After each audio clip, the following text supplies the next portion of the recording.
Call this Board of Trustees meeting to order at 7 p.m.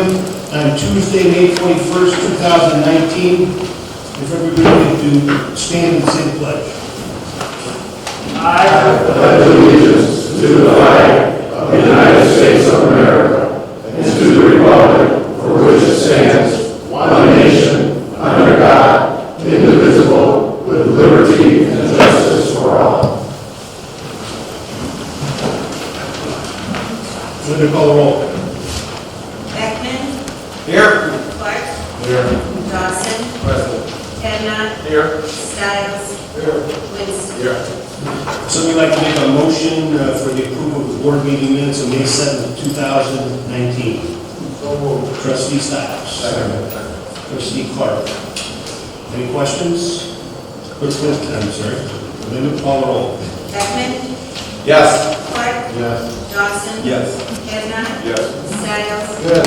Winston. No. Treasury report, Julie R. Thank you, good evening, everyone. We don't all report in the amount of $125,000. Bills payable forward in the amount of $125,466.23. MFT $743.15.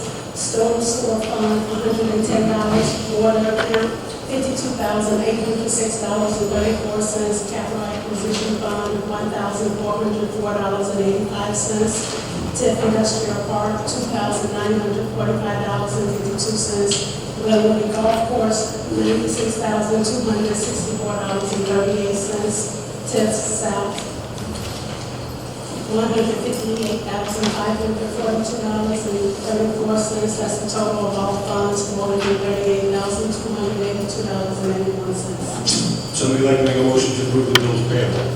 I'll make a motion. Trustee Hadnot. Second. Trustee Beckman. Any questions? Yes. There's a check there for $155,000 payable to Gallagher. What's that for? Dave, that's the balance, isn't it, for what we? Yeah, that's the payout number 8 for the work on the plaza infrastructure. I thought we were withholding funds until they had taken care of all the problems over there. Yeah, there's still 25,000 of retainage held, and they've completed more work since then, so there's still more outstanding work that is not retained. But we're only holding $25,000. How much work is left to be done? I'm not sure. There's also a performance bond in place for 100% of the contract that we could go after it. But we don't want to get in a position where we don't have the performance plan. It seems like an awful lot of money, given the previous conversations. Any other questions? Mr. Chair, I guess I'm wondering why Robinson Engineering is answering this question, and then who made that decision? Because if the board didn't make that decision that to go ahead and pay them, Robinson Engineering is making the decisions to pay them when we ask them what's all the money. You're going to let us know whether or not the work is done. The board asked for that payment to be held until the curbs and everything were finished. So why didn't they come back for us to let us know that that work was done before we You call that work done? I believe it was completed. You believe it? I drove by them, the curbs have been repaired. To an acceptable standard, I don't know if they have repaired. Within my letter, I'm recommending payment. I guess it's already too late, huh? No. Should we hold that forward? Yeah, no, we can.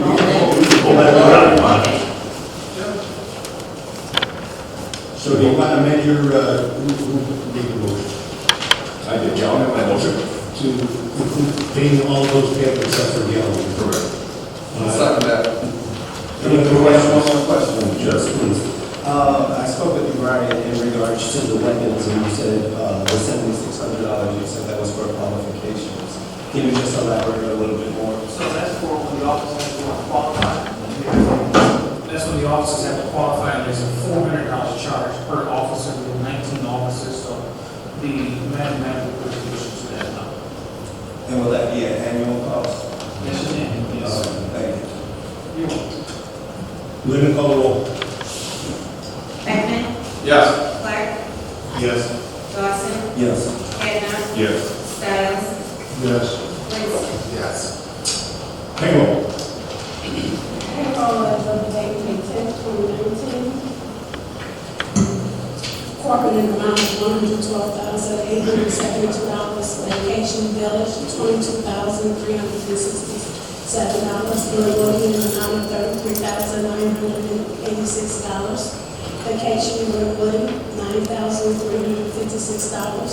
Sewer and water, $15,388. Payroll call firefighters, $24,214. Weapons, $7,600. Uniform allowance, $32,050. Overtime police, $5,894, which now is reimbursable. Sewer and water, $2,005. Public work, $1,080. That's the total payroll for $257,456. Somebody like to make a motion to approve the payroll? Yes. Trustee Stiles. Trustee Clark, any questions? I have a question. I know that I sent this message to the village administrator, but I just want to make certain that I get it on the record. Uniform allowance is for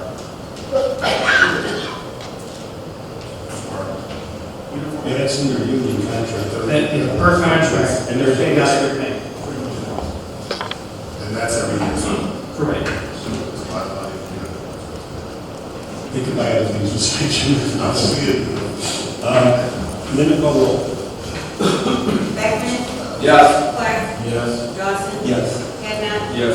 Styles? Yes. Winston? Yes. Meeting now open to the public for any items on the agenda. So if you want to address an agenda item, write your name and address down and address the board. Welcome, trustee. Need a bit? Oh, you pick one? I didn't know if this was for me or you.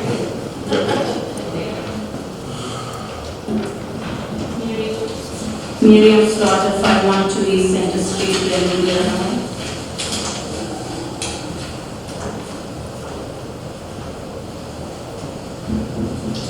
So I have actually a list of questions.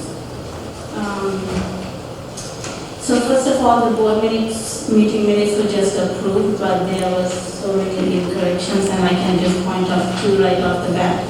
One was, the mayor was asked by a resident if they were going to get park benches, and the mayor said yes from Comcast, but the meeting minutes says ComEd, I think. And also, Ms. Newman asked the attorney if Oak Meadows withdrew their filing from the state, and the attorney responded saying he wasn't sure. So those were not in the meeting minutes either. So that's just a comment, I suppose, because the meeting minutes are approved.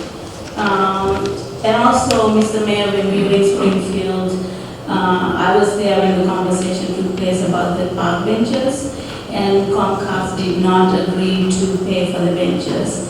They said they requested that we send a requisition with some numbers. Yeah, in fact, I met Johan last Thursday also at the South Suburban Mayors and Managers, and he gave me the indication that he would buy this. Of course, if you buy something very expensive, you might not.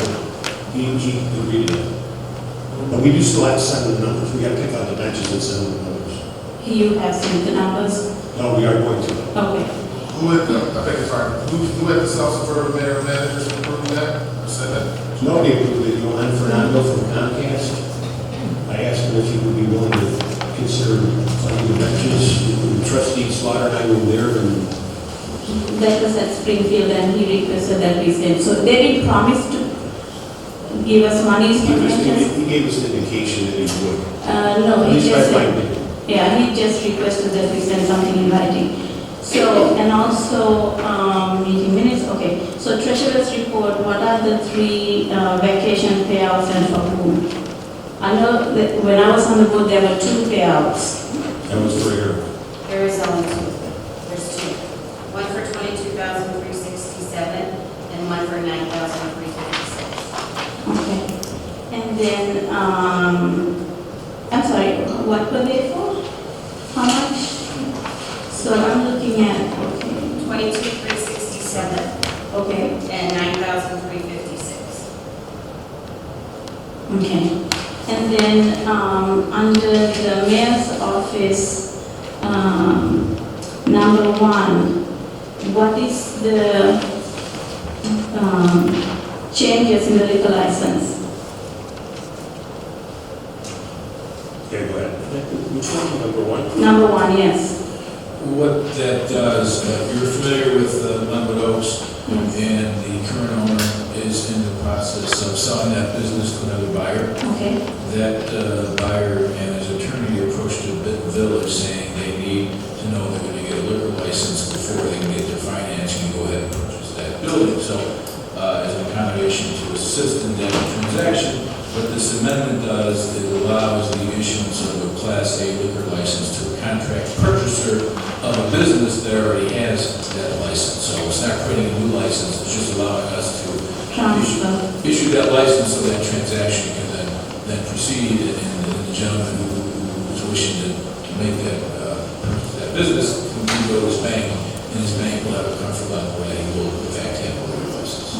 So does the board know who the new buyer is or what kind of a business will be going in there? Yeah, he's here tonight, he's going to make a presentation before we come out.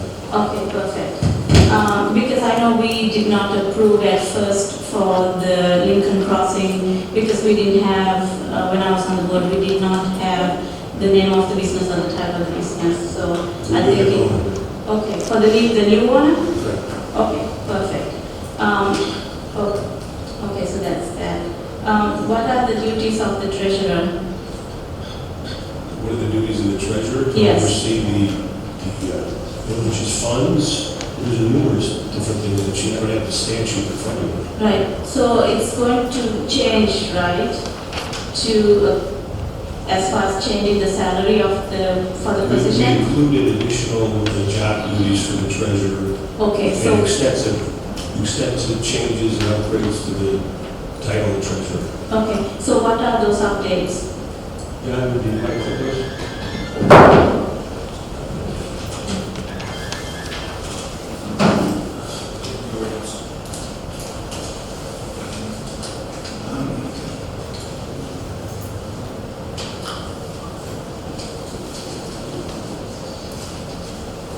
No, it just amends the compensation, the duties are the same as the current form of statutory duties. So no additional new duties, but the increase in... Yeah. Do you want to read that off?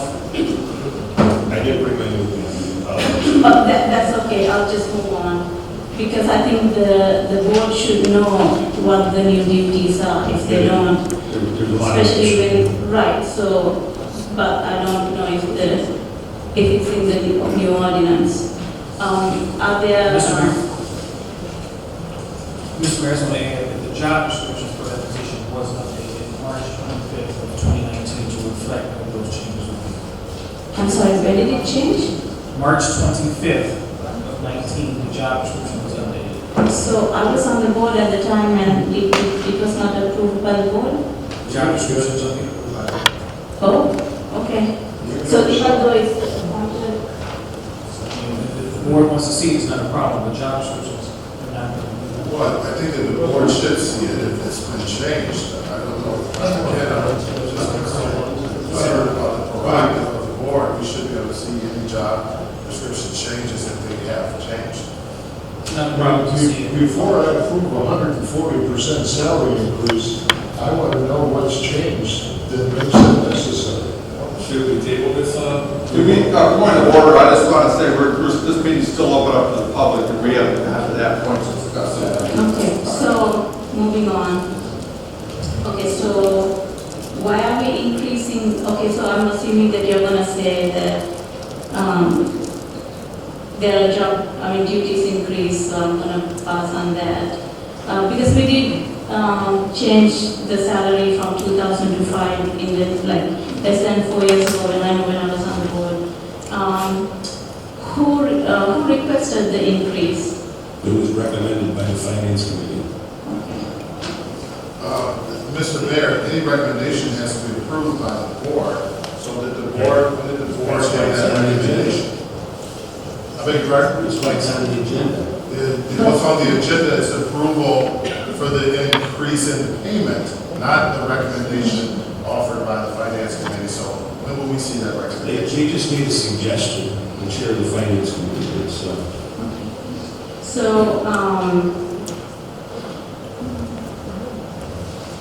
So did you, did the board gather any information as to, like, from the surrounding neighboring communities as to what other treasurers make for those same job duties? I'm working on that. I've contacted 2 villages so far, and that's not Yeah, a we issue. got the information from the South Suburban Mayor's Management Association, So has the board seen it? has it been sent out to the board? No.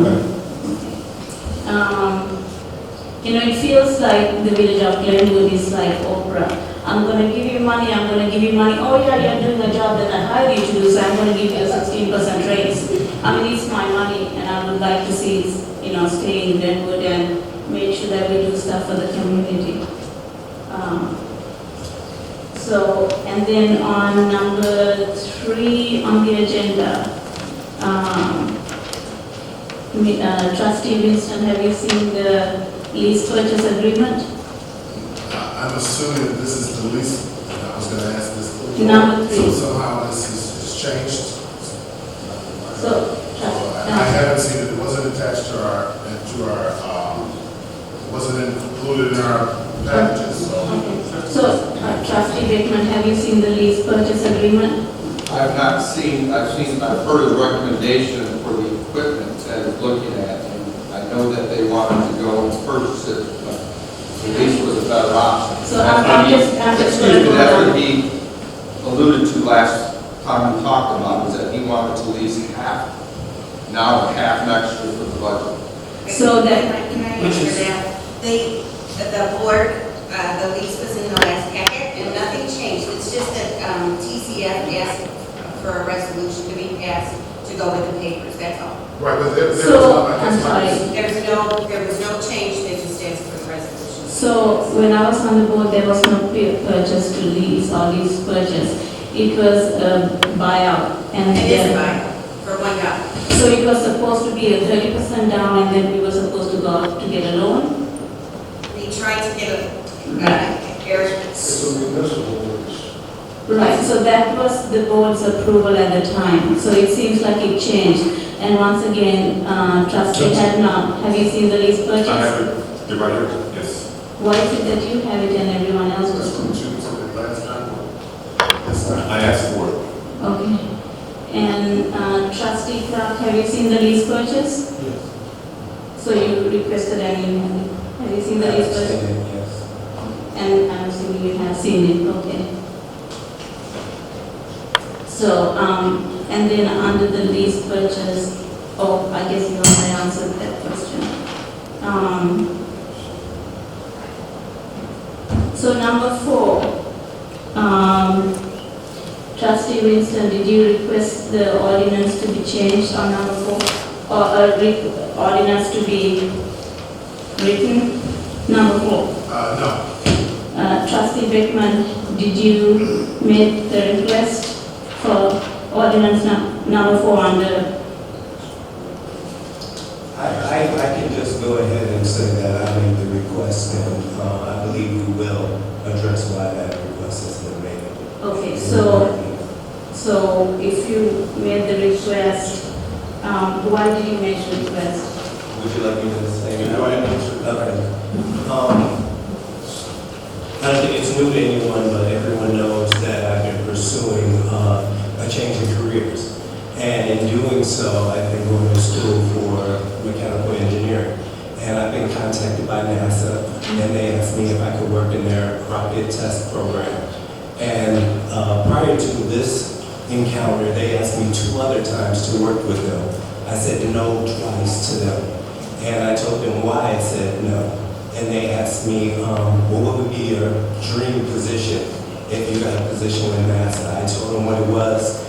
They offered me that position, and unfortunately, I feel like that's a chance that I cannot pass up. I still want to do my obligation and my duties as a trustee. So I asked, since this is already in the Open Meeting Act, Section 7 of Illinois, if we could adopt that rule that is already here and that is already being utilized by multiple municipalities.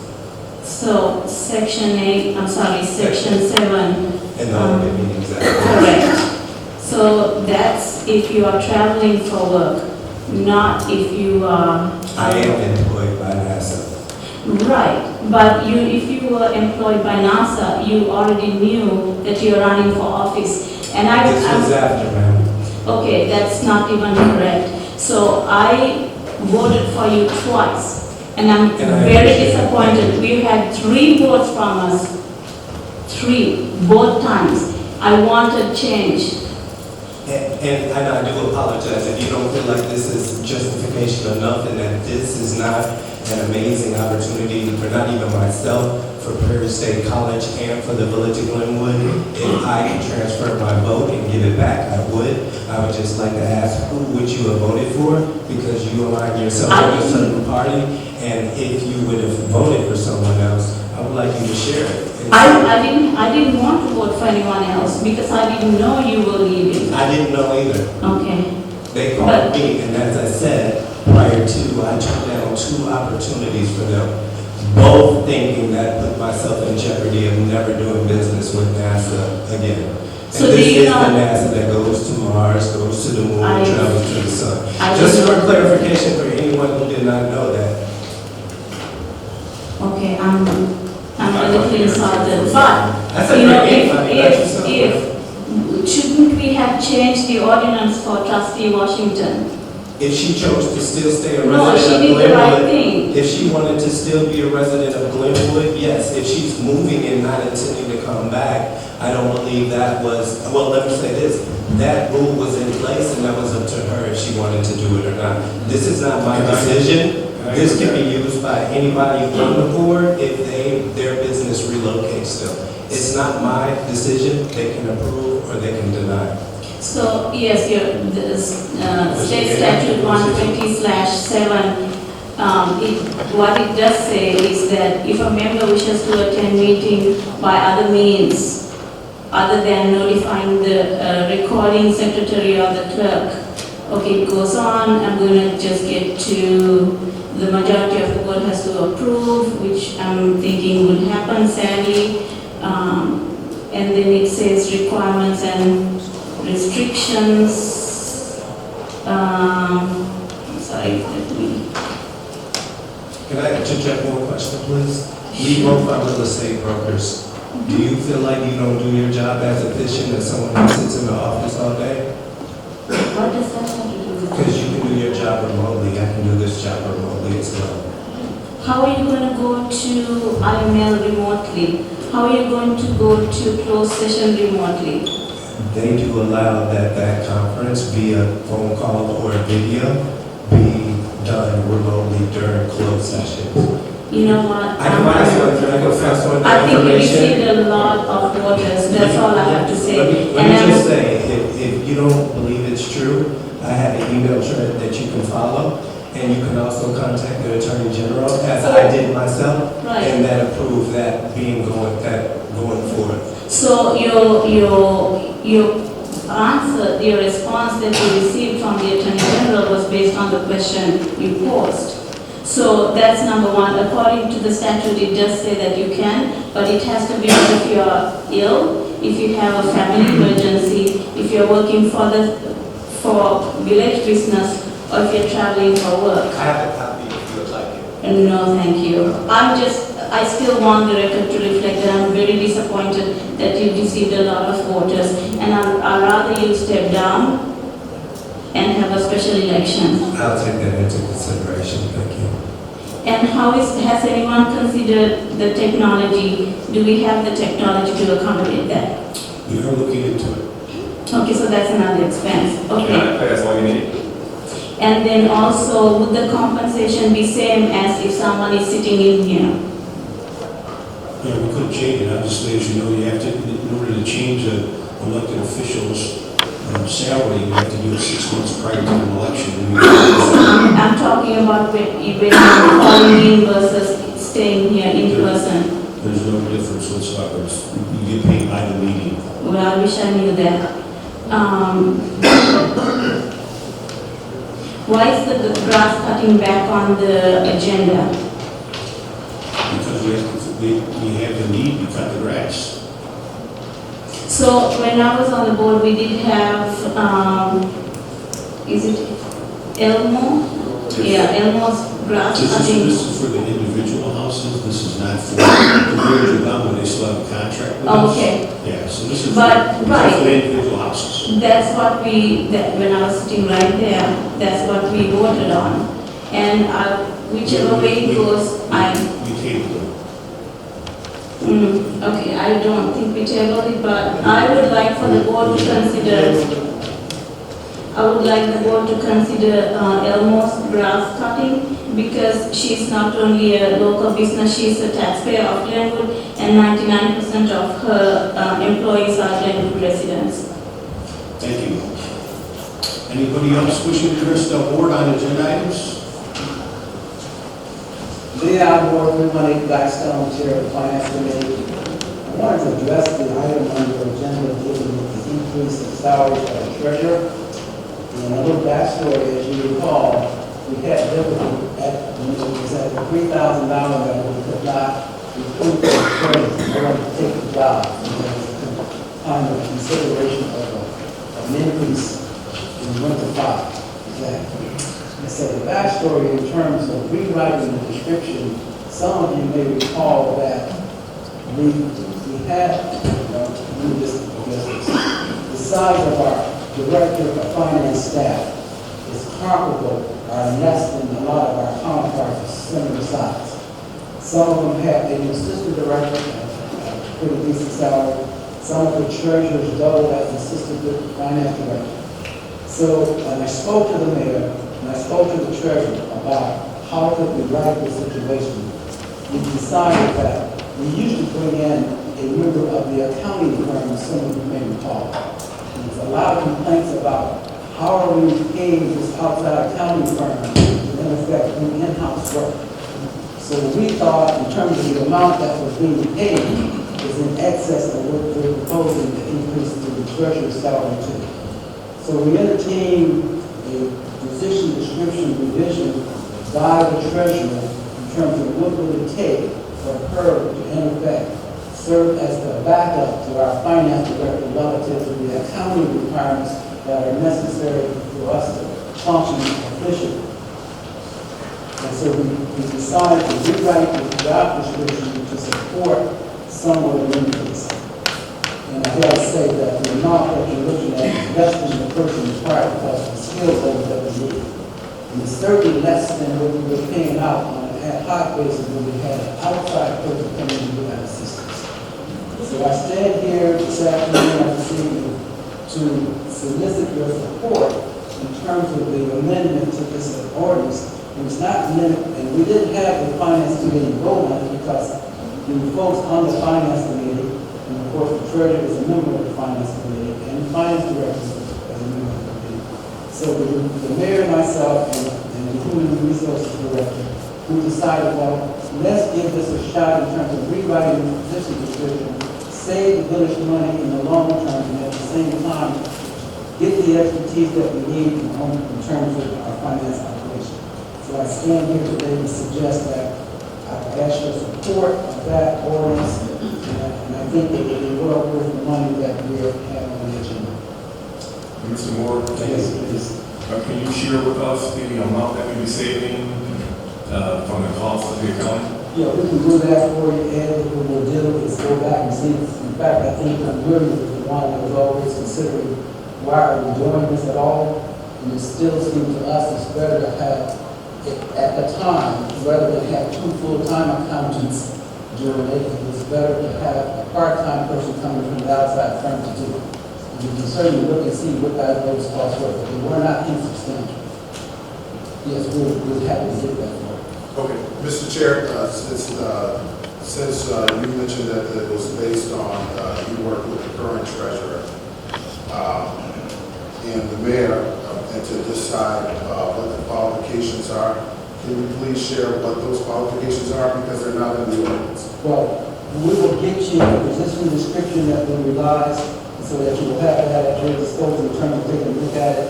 Okay. And so we certainly looked around the communities to see what treasurers and financial directors were did. I don't have that research here with me tonight, but I don't know if you want to take my word for it, I don't ask that you did, but it's comparable. Well, I guess I don't mind taking your word, Mr. Chair, but I do think that we as a board should look at this not necessarily from a position standpoint, I mean, not a person standpoint, but a position standpoint. That's the first thing, because I do think that, as you know, when I initially asked for an increase in that treasurer's rate 2 years ago, Yes. I know that the role requires an enormous amount of time and effort.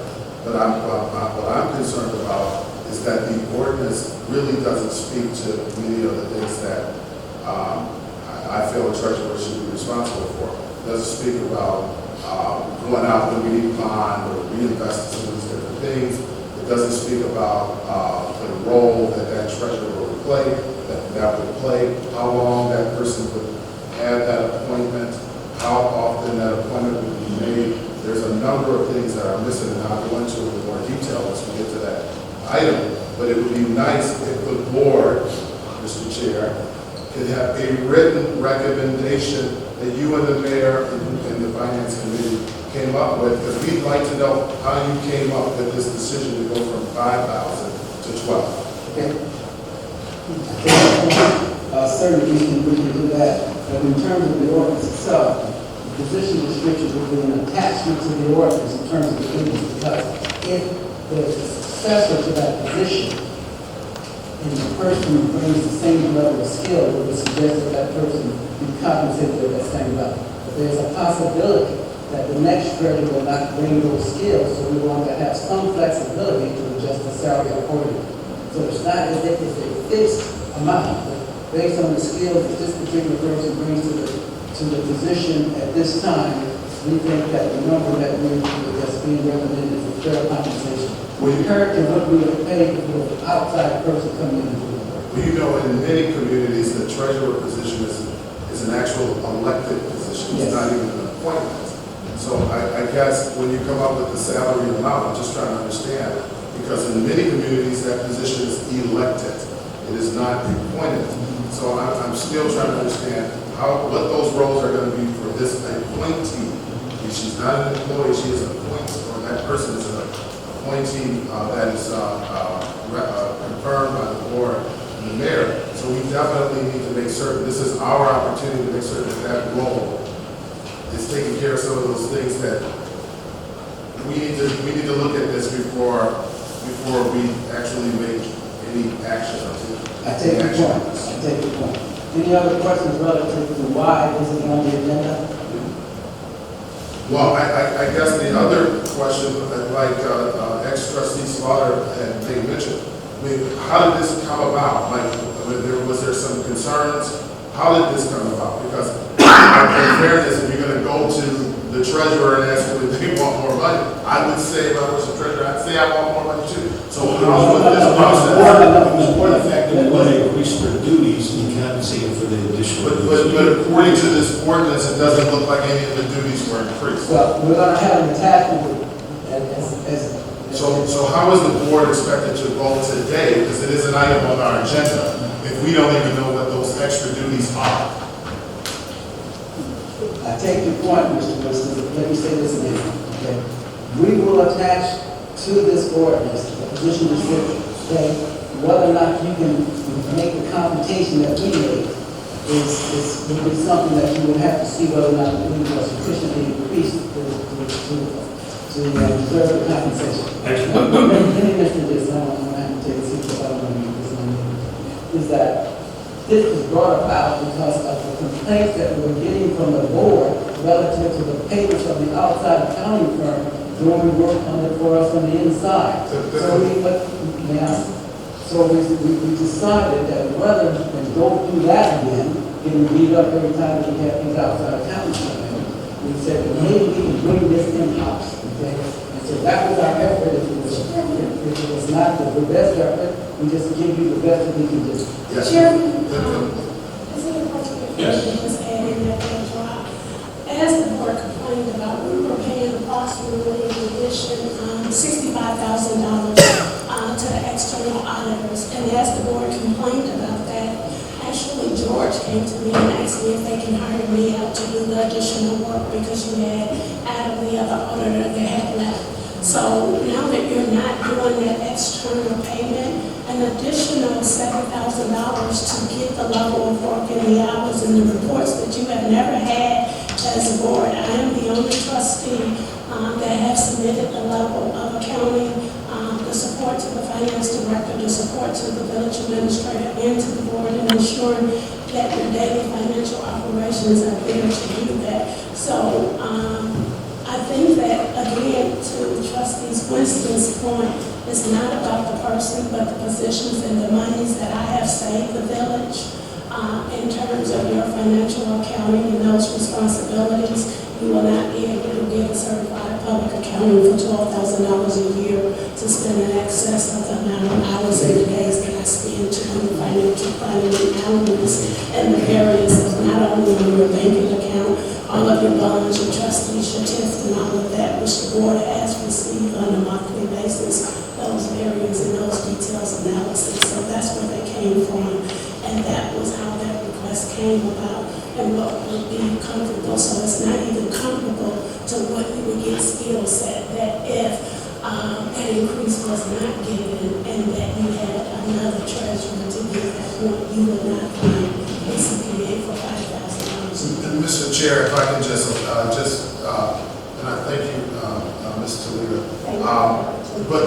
But I guess the concerns that, from what I understood and I gathered, it was not the issues that the board was with the rotation in the accounting business. It wasn't necessarily that we felt that it all should be done in-house.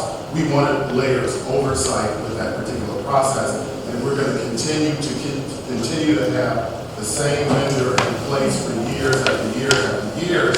I think that, from my understanding of the years that I've been on here, the concern was not with the duties that particular account will serve, but with the rotation and how often we should be rotating that particular service. No, so that's, I know that I'm wrong, that's what our concern was. Well, no, well, maybe you don't recall. I was on the committee. Mr. Wilson, well, the board member is here, she can tell us what she was the one that I heard it from the other side. I heard it from the standpoint of the complaints coming against and relative to the finance committee. Why are we doing this? I understand too that there was some concern about the independence of the auditor having worked for the audit firm and then coming in and assist us in closing out. But Mr. Chair, do you feel that there would be independence if we had the treasurer that's inside doing that position? Yes. Yes. I disagree, because I think that if you have the treasurer that's inside, that's still the same, just like the fox watching the hen house. You know I'm serious about that. I do, and that's why I'm not arguing with you with that. But I guess we were more concerned about the controls. That's what I think that Trustee Slaughter was alluding to when she was saying that we need to go out for bid for that particular service. But again, Trustee Slaughter happens to be here, so I'm certain that she will elaborate when she gets the opportunity. That is an entirely different issue. But I'm not going to take up more of the time, but if there are any other questions that any of the board members have, we have to try to answer. Can you let us know how long ago that these conversations took place? The conversations relative to The increase in salary and the increase in duties? in terms of the dialogue? Yes. Well, it was a minute. It was a minute. It wasn't something A overnight. week, a month? I beg your pardon? A week, a month? Yeah, it 6 was months? almost. Okay. Yeah. Because it was a matter of convincing the person that this is what we wanted. Can the board see those minutes to see those conversations that you guys had? Mr. Winston, in terms of the conversation I had with him, the conversation I had with the mayor, I don't have any minutes. Well, but if the finance committee had gone over The this, finance committee was not involved as a whole, Mr. Winston. I keep telling you that this was a dialogue between myself, Talita, Linda, and the mayor. And there was no minutes taken at that. Okay, I'm done. Thank you.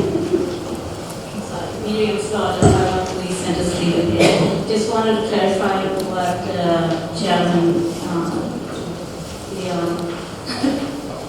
stated. So my concern was, yes, when I was on the board, that the audit company was the same company that was doing the extra work. That was a big concern and it should have been a concern to everyone. That was since 2015. So it took us 4 years to make those changes. That's just a question and no need to answer, just for the record. And my other concern is still that we need to change, and also with the position, my understanding is the treasurer will sign off on the annual audits and on the budget. So the person does not? No, auditing firm does. Oh, I'm sorry, not the auditing, I'm sorry, not the audit, but on the budget, correct? On the budget? Yeah, the It's treasurer approved signs. by the board, she does not sign off on it. Okay, who signs who? So I'm still confused as to It's maybe. prepared and then the budget comes to the board for approval. Right, so I'm still maybe not familiar and with, especially with the new duties, that's just mind-boggling. So it goes back to, I don't even know where to start with that. But my concern was with the auditing company doing the extra work and the auditing company auditing their own work. That was my concern since 2015. Thank you. Communications from the mayor's office. Wait, any other? Any public agenda item? Yes. Okay. Natalie Newman, 41 Maple Drive. I wanted to say congratulations. That is a fantastic opportunity, and I understand the dilemma. I wonder if the remote board participation, if you're hoping that this would be like a FaceTime type situation, or I'm worried about the potential disconnect, between you and then the residents, if we don't have a way to communicate with you during board meetings, if you would just be emailing in your votes. It would be some type of live interaction between me and the board and the public. I also asked Brian if it was possible if I could compensate the village, reimburse the village for any costs. It doesn't seem like, I guess, that might not be allowed. Right, I would anticipate there wouldn't be any cost, because what we do is make sure that we have a speakerphone in here. You would have to obviously have your phone on the other end, and then we just want to make sure that it be clear and crystal, people can hear your response, and as well, you can hear the communication from the residents and obviously from the board. And let me just be clear, this is a contract position right now. We've only got funding for 12 weeks, so it's not ongoing, endless. It's 12 weeks that this testing is going on that I'll be a part of. Okay, thank you. Thank you. Thank you. Communications from the mayor's office. Would somebody like to make a motion for the approval of the ordinance amending Chapter 10, alcoholic beverages, to allow a Class A license to be issued to a contract purchaser of a business that has a Class A license? I'll make the motion. Trustee Dawson, Trustee Clark. Terry, Terry, you want to come up? I'm sorry, point of order, Mr. Chair, what would Terry come up here and talk to us about the ordinance for? He's the owner of the... This is about the ordinance, though, Mr. Chair. He's the owner of the business. So he's just sharing with us about the Oaks, or is he talking about the ordinance? I guess that's what. We can talk about Glenwood Oaks and then I requested an ordinance change to get Michael here, the new owner of Glenwood Oaks. Had many buyers in the past 2 years. I started walking away from them, and Michael is the guy I chose. In order for him to get lending from the bank, he needs a liquor license. And in order for the old ordinance of Glenwood, and they want a contract signed. Well, you can't sign the contract unless he gets the money. So this is working between both of us, and what else is your question, Mr. Head? Mr. Michael, can we see the language from the bank that says that you will not get a loan unless you get a liquor license? See, I have about 25 businesses, all over the United States. And every bank has a clause on it too, when you have a valid license, all the permits, then we can close the loan. And when we get the city license, is after the city license, I take 15 more days to get the state license. So when you guys issue the state liquor license, and then I for 15 days I get the state license, then we able to close the loan. Okay. All of, I can give you the commitment letter, happy to show you the commitment letter, it says, all the license, permit, insurance, everything has to be, have it before 10 days before the close. And those licenses would include a liquor license? Yes. Because that's not, a liquor license is not required in order to have a business. Liquor license, and everything have to be required. Mr. Michael, what is the nature of the business? I'm sorry? What kind of business? It's the same restaurant. Same This is Glenwood Oaks Restaurant. We've been here 45 years. We gotta keep the same way. You're going to continue to operate Very, together, very, very few changes. Are you gonna have to drive through too? Yes, So the whole business would be yours? yes. Okay. And this is pretty emotional to me. What about the gaming? I'm going to send a letter to the mayor to read, and I don't have to be here.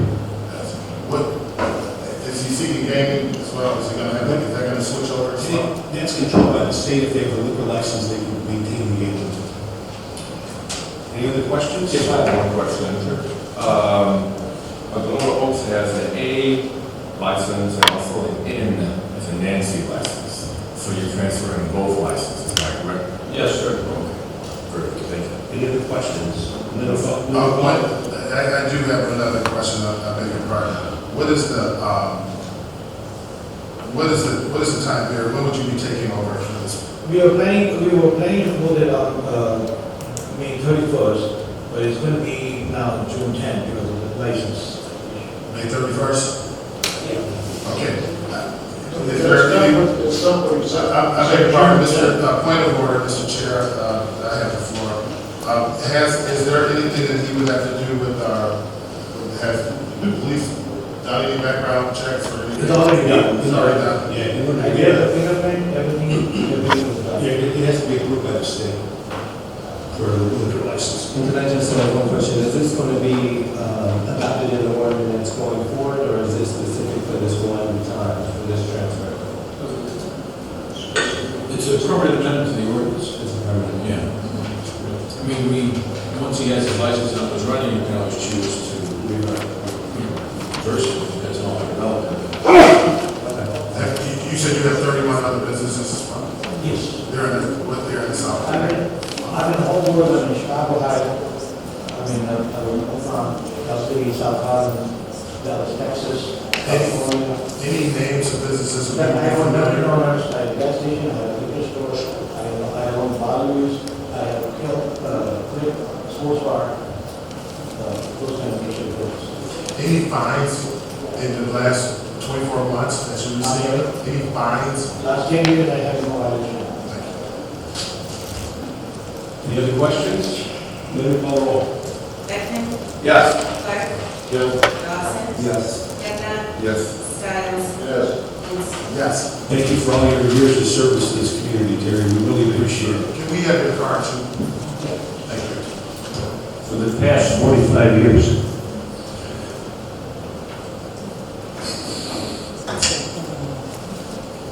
We've been good partners. Thank you. Thank you. Thank you.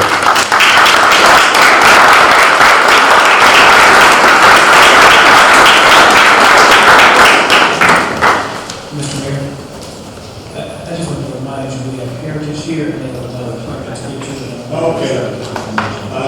Trustee Winston has some questions for Yes, Heritage. sir. They are here if they, people from Heritage can come up.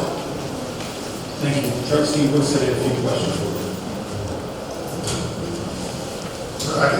Good evening. Hopefully you start off by introducing yourself and letting everybody know how long you've been a trusted partner of ours.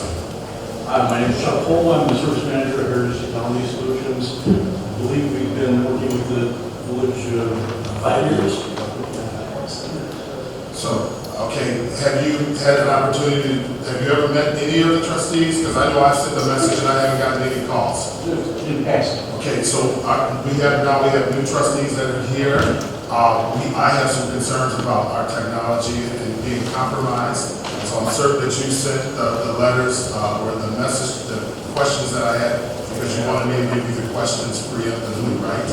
So, do you have any questions and answers, or how would you like? You want me to re-ask you those particular questions? Okay. For starters, does everyone here have access, a way to kind of get into the system where we can print things from this computer? Because like me, I haven't met you guys before. Okay, you've been our partner for a number of years, and I see the invoices every week. So I'd like to make certain that our partners are actually partnering with us, that our systems aren't being compromised. I made a call and I never received a call back from you guys about some of our systems being compromised. Do you see any vulnerabilities in our technology?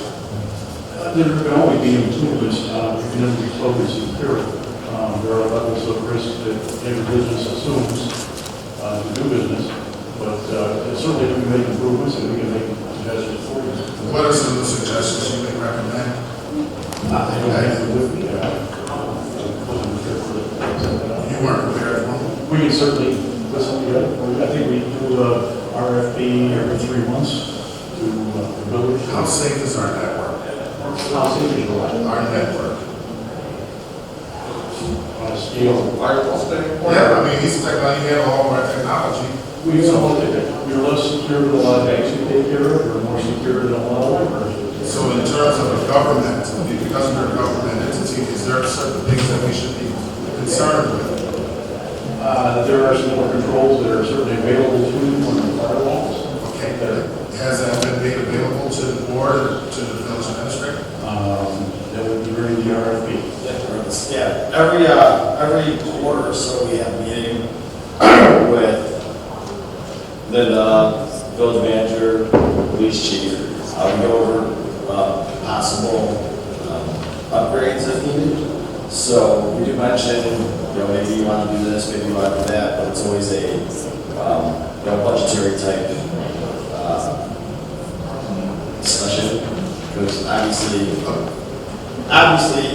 you can be as secure as the Pentagon if you want to be, but there's a cost associated with that. How often is our system backed up? Every day. Every day our system is backed up. I think it's more often than that. I think it's every hour. Okay.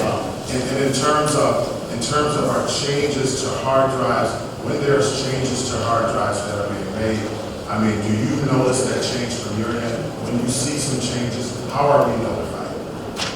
I'm not really clear. Like if a computer crashes and we have to reinstall the operating system, can you take us through those steps? If the computer crashes, we get a call from the end user, the site, because they can't do the okay? We would notify whoever the department head was, whether it's the fire chief or police chief or the village administrator, that if we have to come on site, we do What information is kept on a person's personal hard drive versus a server? I don't know if it's under personal hard drive. We strongly recommend you don't keep anything important on your personal hard drive. Store everything on the server, because that's backed up on a basis. Your personal hard drive is not backed up. So the personal hard drive really doesn't have any relevant information on it, the operation. Should not. To the operation of the village, but your server should contain all of the pertinent information of the operation. So when there's changes to our network, unless we notify you, you guys just carry on. On a desktop computer, that's probably true. If your server pickups or whatnot, we usually call them and say, you see something going on, something's not right. Your server has redundant hard drives that we monitor live 24/7. We get an alert that when hard drive dies, we'll let you know the order and our record place. So currently, are you guys working with our VA and doing an investigation to see if there's been any?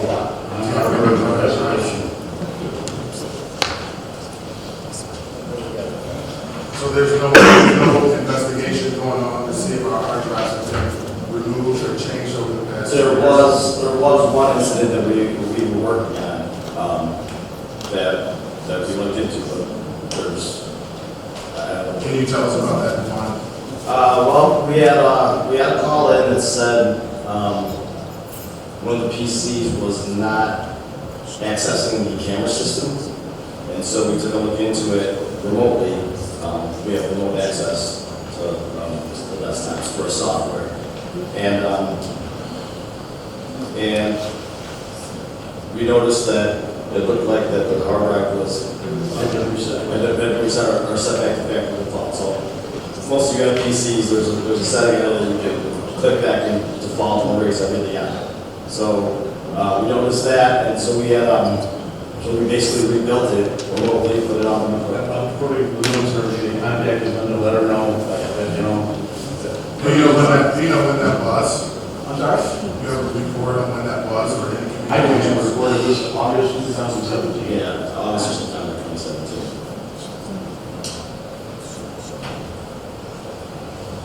Any other questions? I mean, I know that you've been a partner with us, but, I mean, when can we see some of the recommendations that you have that can help us improve our controls and with our technology? I mean, we'd like to see those recommendations. Absolutely. Give me some input of what you would like. I want, as a community, as a government entity, our system should be safe.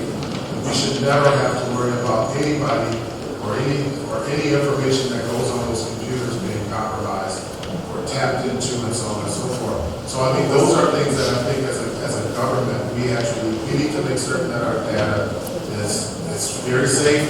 I mean, it should be very safe. Unless you gotta hack into it or change hard drives, and there needs to be some sort of ways where we have some controls in place. A lot of different things are changing the hard drive. A lot of things are really attacking from the outside. So can we look at it holistically? Maybe just like we did with the cameras and some of those other things, we need to come up with some ways to even manage ours. To even manage them. Do you have any hardware, asset management tools where we can keep up with the hard drives or if they've changed or if any computer changed? Do you guys help us with that? Do you provide a report every month? Yeah. Right now. Will you provide us a report? You are provided every month. All right. Can the board have a copy of those reports for the past 24 months? Please do. Can I have my login and user ID to get into the computer here or instructions on how to do that? No. No? I don't do it enough, so I completely forgot. How often should we bring in our computers so that they can be backed up? Like if I have a portable laptop, It's not being backed up at all. There's no mechanism to back up. So how do we make certain that those are backed up as well? If we're doing government work, shouldn't those be backed up at some point? On the servers. Your important information be stored on the server, right? You should not keep anything important on that laptop. So you're asking about like security and what our recommendations would be. There's two aspects to that. One is technology, the other one is policy.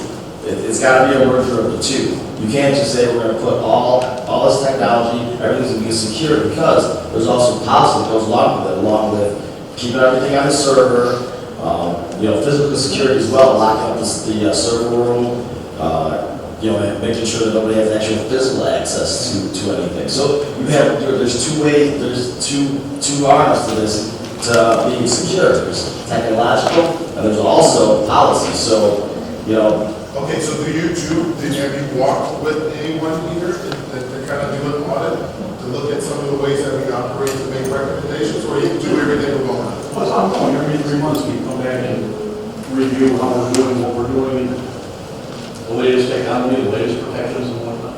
And with our phase one PC replacement, we've been going through it, we still have to do phase two. So, but in terms of us, like some of us have like an iPad, at what point should we be bringing them back into this network so that they can upload? download or whatever to the server so that we can track. So you're keeping the board information on our ideas, but you're telling me? Yeah. All right. So what would be your recommendation? I wouldn't keep information on there more than a day or two. Because you're at risk of losing it, physically losing it, somebody else grabbing it at a restaurant, whatever. You work with any other municipalities? Well, that's it, yeah. What are some of the things they're doing?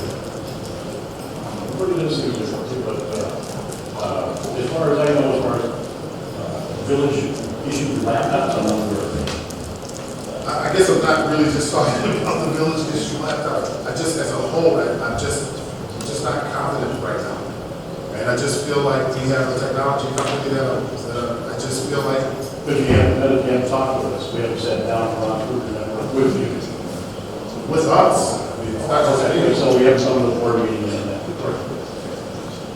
All right, that's all the questions I have. But I like those reports. Thank you very much. Thank you very much for coming. Mr. Mayor, if I can add, I know trustee Munson asked about if there was any investigation. I've spoken with Ron as well. I've spoken with Dan Oldman on some questions around the hard drive project. So that report will be tendered and the investigation has been completed with the assistance of the questions I have. Okay, so they did do an investigation on missing hard drives? Yes, they did. Okay, and this is the one that you were talking about? Yes, 2017. Thank you very much for coming. Thank you. So we'd like to make a motion for the approval of ordinance amending Chapter 2, Administration, Division, Treasurer, Section 2-121, Compensation of the Village of Glenwood's Code of Ordinances. What would you like to table? I would like to make a motion to table this till we get all the information. Chairman Leon did an excellent job, but I'd like to have that in front of you so I can get a comparison of what the old responsibilities were and what the additional responsibilities were, and how much more work that got. So you'd like to second table that? That's it. Trustee Hadnot. Linda call roll. Beckman? Yes. Clark? Yes. Dawson? Yes. Hadnot? Yes. Stiles? Winston? Yes. Should there be any, like if I have notes on things that I'd like to see in there, it should be. I just talked to our attorney here, he's going to include the duties in the ordinance. I'm sorry? He's going to include the duties in the ordinance. Well, I guess I also had some other questions about some of the language that is currently in here, where it says, pursuant to the 65 IL, the salary of any appointed municipal officer, not including those appointed to fill vacancies and elected offices, may be increased so as to take effect during the term. So if we currently have a treasurer in place, would that increase take effect now, or would it have to wait until the next appointment? Since she's appointed. She was appointed 2 years ago. So how would that? Yeah, the statutes treat elected officials differently than appointed officials. For an increase in elected officials' pay, it wouldn't take effect until after the next election. For an increase in an appointed official's pay, we're allowed to take that increase in effect immediately upon the passage, of course, of the approval of the universe. Okay, so the other thing that I'd like to see, in this ordinance for the treasurer, is that I'd like to see that done at a point that should be done every 2 years, even if it's a reappointment. I'd like to see that done every 2 years, where that when new officers come in, they have an opportunity to reconfirm or select a new treasurer. So I'd like the language in here included, I'd like the time period in here included where that's an appointment that should turn over every 2 years.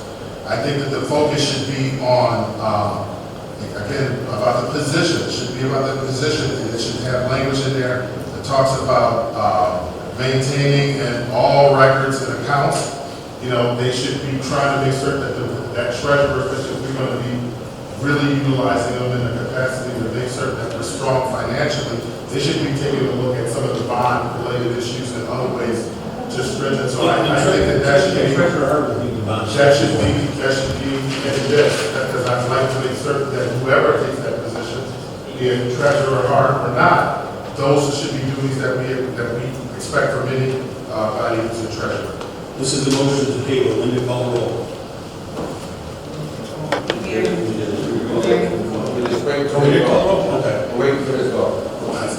My vote is yes, but I'd like that language, is he gonna have it, or do I need to type it up?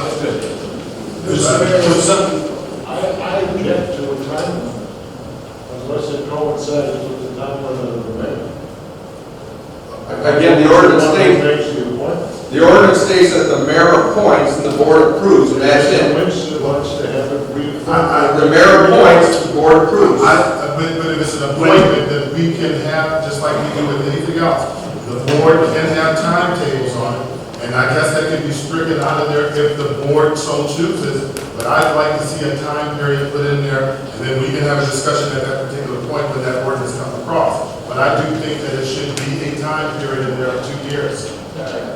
Would somebody like to make a motion for the approval of a resolution for the government lease purchase agreement number 008-0764-148-300 dated April 24th, 2019? I'll make that motion. Trustee Winston.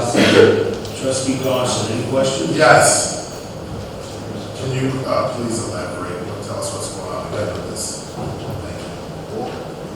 Ask me a question. Okay, so right now, according to this motion, it says now, and it was not included in our package, and I'm sorry, I was at my daughter's graduation, so I did not.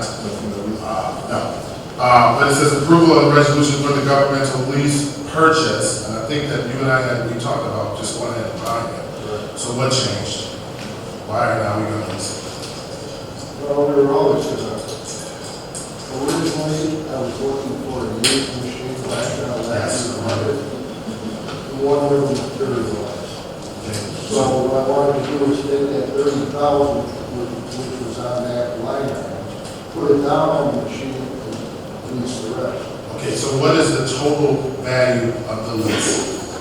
36 something. So we would, 36 is the total value. We would have approved, I think, 30, if I recall. Well, you approved the purchase of the machine. The way that we proposed it was for $30,000 lease the rest. At a cost of 36 additional, over 30. That's correct. So what I'm seeing here is a $30,000 down payment, and we're financing $36,100.11 over 5 years. And it costs $5,227.29. With the $1. Yes, correct. I think the answer to your question, trustee, is there is no change to that. It's simply that the financial lay, the lender, wanted it in board resolution form as opposed to just some signature. So making a $30,000 down payment doesn't buy us any juice? Well, sure, that's how you got the good rate on Well, it. is that the because? They want us to approve it versus him to approve it. Let me call it roll.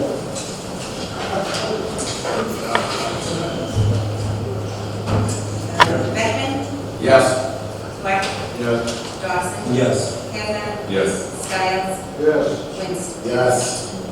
Somebody like to make a motion for the approval to authorize the village attorney to draw up an ordinance permitting board members to participate in board meetings remotely. This is not approving the ordinance, just allowing the village attorney to draw up the authorization.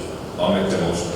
Trustee Hagan. I'll second it, but I would like to see a time limit considering that I want to expect to go 31 with 12 weeks. If this, Somebody being elected is showing up a year later.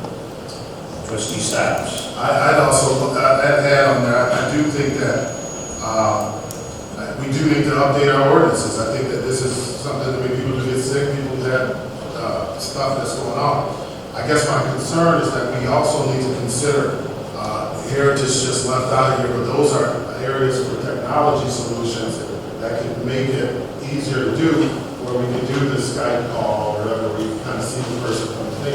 So I think that there are some technology, Ms. Slaughter mentioned that we need to consider. What if we go in executive closed session? You know, I mean, those are areas where I think that we need to have solutions to those if we're gonna be 21st century ready. And I don't know if we really have that. Sometimes Facebook, sometimes FaceTime buffers.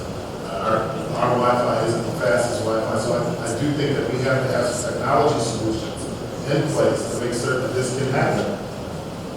Any other questions? Trustee Lindsay, if I can just add in, the board can kind of let me know how far we want to get to the 21st century, and I can kind of let me know what to do with heritage. Well, I think that, If we want to look at just doing a call, it's a conference call, we can do that, but we look at video and audio and the streaming. If you give me what we want to do, then I can get a cost on that, shoot, and I have it already in place. well, I definitely think that you should have, you should be able to see that person.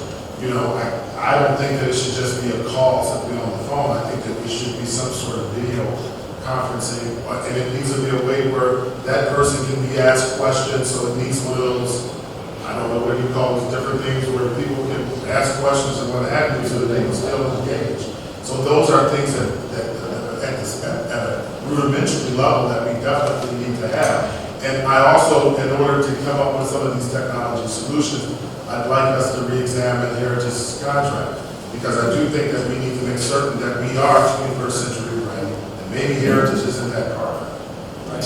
And I can agree with that. At the same time, if we're going to, the board, after the attorney drafts this ordinance, this is going to take place as soon as trustee Dawson leaves. I think we need to get something in place pretty quickly, because that would be for the next meeting. But if we get it in place, I guess my concern is even if it's in place, but we can't even implement it. Well, we have it in place. At the beginning, we could just start out with, Some of us look into this stuff. Some of the board members still have flip phones. I have another question, and this is for the attorney. The ordinance should not be any tighter than the Open Meetings Act, correct? It'll reflect the Open Meetings Act? Yes, it'll reflect the section, the Open Meetings Act that addresses this, correct? So you're just taking that and pretty much putting it into our list of words, okay. Linda Cole. Beckman? Yes. Clark? Yes. Dawson? Yes. Kavanaugh? Yes. Styles? Yes. Quincy? Yes.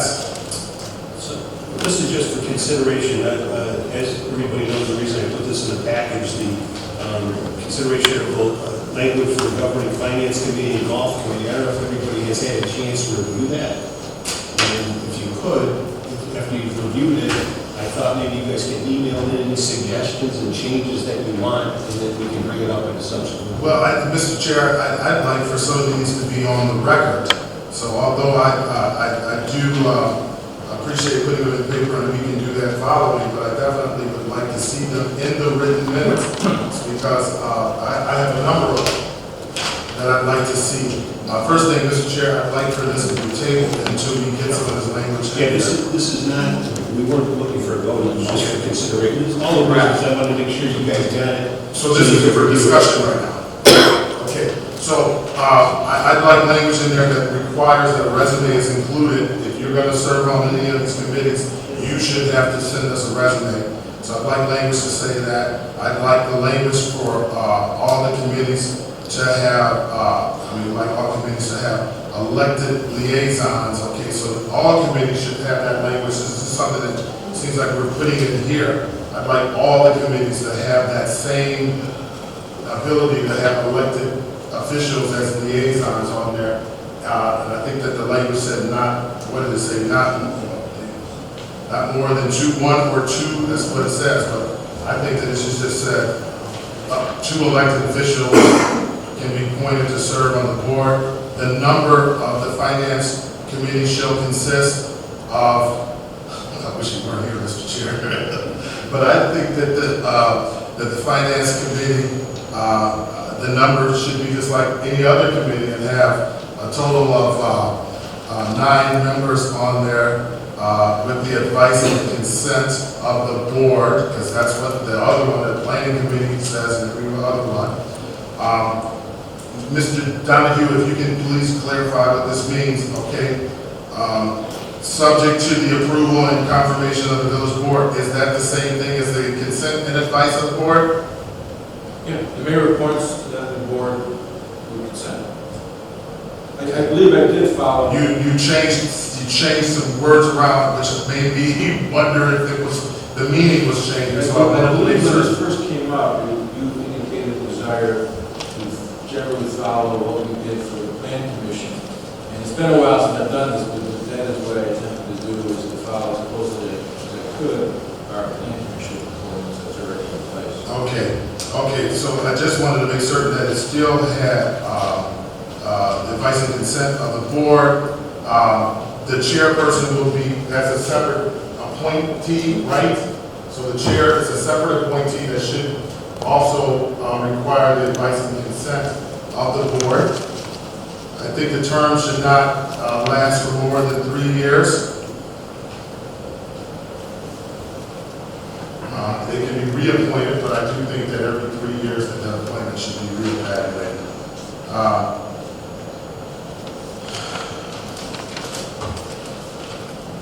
I think that those appointments should, just like the planning committee, I think everything changes May 1st. I think that's the date of it.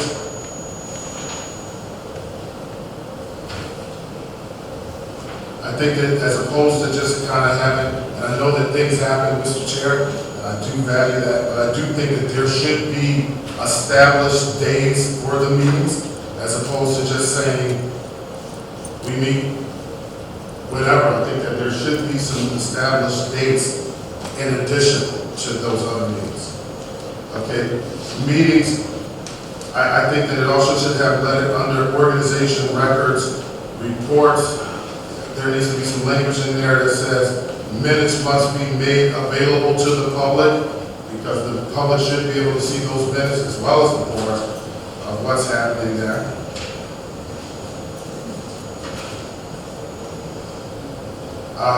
Under B, on page 4, under B, and guys, I was with my daughter this weekend for graduation, so I really had a chance to read this. Congratulations. Thank you very much. But under B, the golf committee shall transmit its report and recommendations to the village president. You got some typos in there, Mr. Chair. I mean, Mr. Yes, no, there's an added to be in. Yes. And I think that some of that language should follow with all of the committees. I also think that elected officials that are working as liaisons, I think that no elected official, it should not be, an elected official should not serve on more than 2 committees based on seniority. Okay? So that everybody, no matter if you're in favor of a particular side, has an opportunity to serve. So there should be some language in there that no elected official can serve on more than 2 committees until it goes through the kick of the bull. I think that's it. And all of the committees should say the same language. Okay, I made my recommendations to the attorney. I'm in favor of having 1 trustee serve on a 6-month time basis on each committee and rotate. And that'll force the trustees to understand the inner workings of all the committees. I think it's a very tall task. I'll email that. Yeah, please respond. Anybody email your suggestions and ideas. Would somebody like to make a motion for the approval of a request for an executive closed session under section 2C11 litigation with action to be taken and reason to reconvene at the end of the meeting? So moved. Trustee Stiles. Second. Trustee Dawson. Is there actually a litigation, is there actually a case? Probable imminent litigation, and when we get into executive session, I will state why I believe that's appropriate. The board agrees we can move forward, the board doesn't agree, we'll have with the executive session. Attorney's report, John Donahue. No report, we didn't vote. Oh, I'm sorry. Let me go the roll. Beckman? Yes. Clark? Dawson? Yes. Kavanaugh? Yes. Stiles? Livingston? Yes. Attorney's report, John Donahue. No report, Mayor. Mr. Donahue, I think at the last meeting we had in our, it was in our minutes that we were going to have a motion on this. Maybe it should be pointed to the chair. Okay. Village Administrator, Ryan Mitchell. Thank you, Mr. Mayor. This evening, a couple things I want to kind of get the board up to speed with, and obviously the residents as well. Been having meetings with Don Millis, Commissioner Don Millis' office in regards to the request for the capital bill as well. I've had communication with Representative Thaddeus Jones's office on the capital bill. We completed the registration for the Illinois Comptroller Debt Recovery Program. So what that will do is enable the police department that we have debts to go on after those debts through the taxes. So we got that just about done. As well, looking at some other grant funding programs through the Illinois Municipal League. Recently, I just reviewed the ComEd load share report for all the streets in the village of Atchison, and have set up a meeting with ComEd to address the concerns that I have with that. The village of Glenwood. As well, I apologize. The other thing is, a couple things, we've been gathering articles, and there'll be residents have said, and the board has said about getting the Gazette out, so we've been working on that, trying to get that done.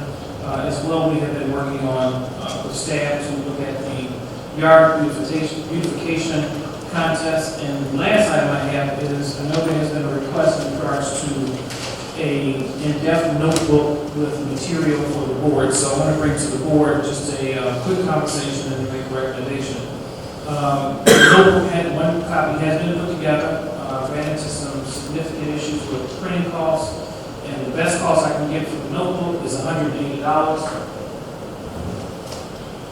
This would be the notebook of documents that each trustee, each board member would get at $180. So if we want to look at that expense, it would be 9 notebooks. If not, I do have a recommendation. That recommendation would be the one notebook that we have.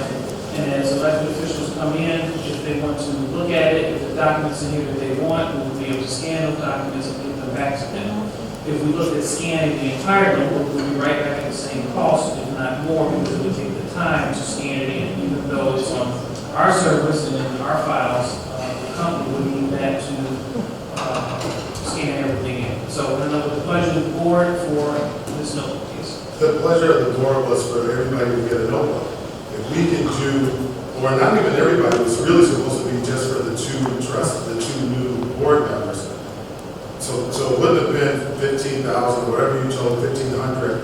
I guess my concern is, I appreciate all of this and everything like this, but it seems like when it comes to giving the board certain items, then cost becomes the elephant in the room, right? No, it's not nothing. I just want to make sure. I'm sorry. I just want to make sure.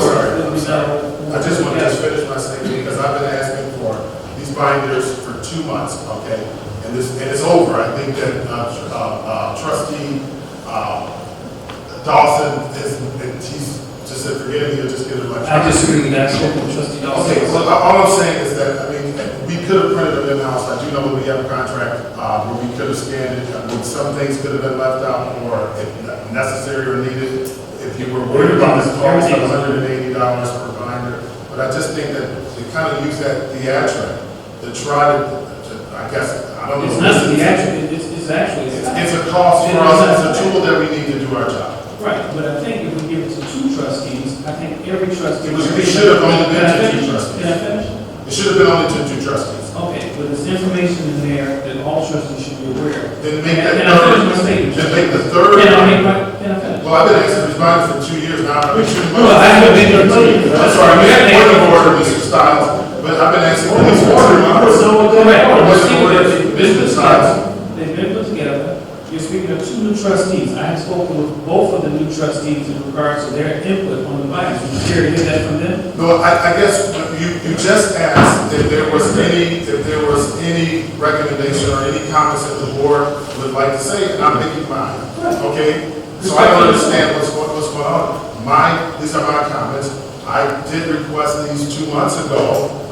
The others 2 months ago, working on 2 months. We didn't get them. Now we want to say that they're expensive. We only really needed the 2 binders at that particular time. We could have done the 3 binders, so we could have had the extra. Can't you see the amount of work that went into that? Can't you see the amount of work that it takes in order for us to do our jobs effectively? They need, new trustees should be up to speed with everything that's happening in the village. So that's my opinion. Okay. I've spoken to those administrators, agree that we're going to place that binder in an office where any trustee can come in and see it. And that's satisfactory to me. Where's our office at? Right behind For the Better benefit. office. Yes. I would just like to offer my opinion. I mean, I would like mine, but once I saw the cost and how big it was, it's just completely, it's absurd. I wouldn't carry that around. I wouldn't use it. I would much rather have this independent items. It's more about reference and. No, I get it. I agree. I think it has a lot of great information, but I think now that we're looking at that size of a document, it just doesn't make it feasible for myself. I wouldn't carry it around. And I will say that I have requested documents. One of the reasons I have certain things on my iPad, so far I've received everything I asked for. And when that changes, then maybe we can go back to the binders. Thank you, Brian. Engineers report, Dave Schulman. Mr. Under Village Administrator, I beg your pardon, but I guess I'd like to go out, I'd like this to be on the, as a motion, I'd like for us to go out for bid for a new technology company to serve, so I don't know, but that's something that needs to, their contract is up. We need to start looking at that now so that we're not against the wire. So I'd like for us to go to there, Mr. Mitchell. Right, not a problem. As you know, like you said, the contract is a 2-year contract. It was signed in February of 2014. It automatically renews every year. It goes out for 60 or 90 days. So it already was renewed for February of this year. So we can absolutely go forward. Okay, and then the other. Just regarding that real quick, aren't we in the middle of a project with Heritage with the installation of the police, the microcomputers that include the police computers too? Yes.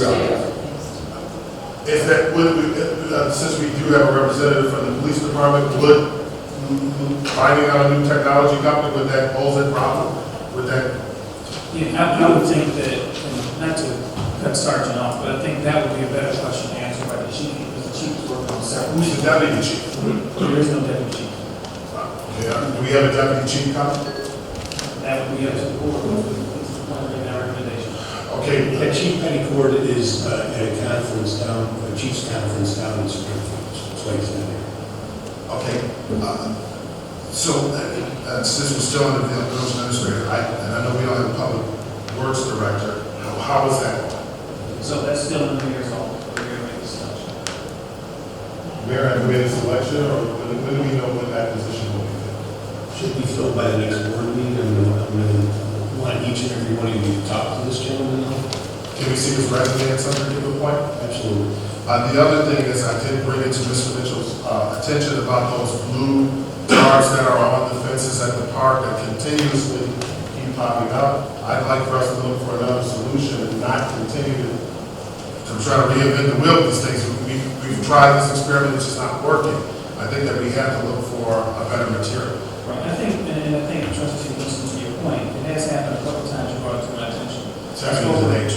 I spoke to the public works, we haven't done anything since you sent me the email yesterday, but the company has come out, what they identified is that this one did not have cabling like the other one did. So what we're going to see is that they put that cabling still interweaved in there, and they think that will take care of the issue we have. That does not take care of the issue, then I will bring it back to the board for recommendation whether we continue to go what we have there or remove it or with another cost, extract the money to spend. Mr. Chair, I'd like for us to scrap it and go with another material. Technically, the way that they wrap the fence with the blue, and I see Melinda, she's in the background, they wrap the fence which obstructs the view for people who are sitting in the dugouts. So they wrap it and then put a blue tarp at the top. I think that it should be a fiberglass kind of a roof, kind of on a slant where the rain just rolls off of it, and it's something very simple and don't have to worry about it blowing off. I think we need to look for another material and just get a refund for while we still have the 90-day window. So, Mr. Chair, can we know that we have a 90-day window. I think we should have some type of warranty on that. Kevin, do we have I have to look at the contract, but I can't. Once you buy it, it's yours, huh? I don't know. I looked at the contract. But Mr. Chair, regardless, I mean, those are just blue tarps. Can that be something that we can send out? Yeah, let's have a report, let's have a report, yes, at the next meeting, as far as what the company is suggesting. Can we have a company look at those roofs? But then to see what it would cost, what the difference in the cost for the fiberglass, corrugated, kind of on a slant, Okay, do you have any part of seeing that? home, Okay. thank you. Can I just ask one question? Brian, I know we discussed the documents in regards to the binder. Is it possible that we can have one place where it's located on the server, where we just connect to that and all the documents are drag and drop, not necessarily scanned? I'll talk with Heritage and see how we go on that. Okay. Because then you need, to get to the server, you have to come in. I can't get to the server from outside of the No environment. remote access. Okay, thank you. Engineers report, Dave Schilling.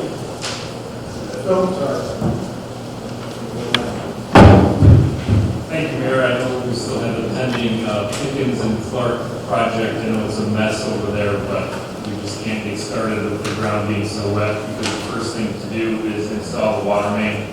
So we're hoping for better weather the first week of June, so we can get started on that project. That's all I have. Mr. Robinson, you mentioned earlier, I know that we had some questions early on about the curves that they, do you want to give us any updates?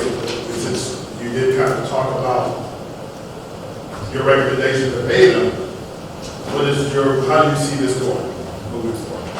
I have not been able to personally inspect the curves. My inspector told me that they were completed today, and I'm going to personally inspect them. Finance, number one. Got a question for Mr. Sherman.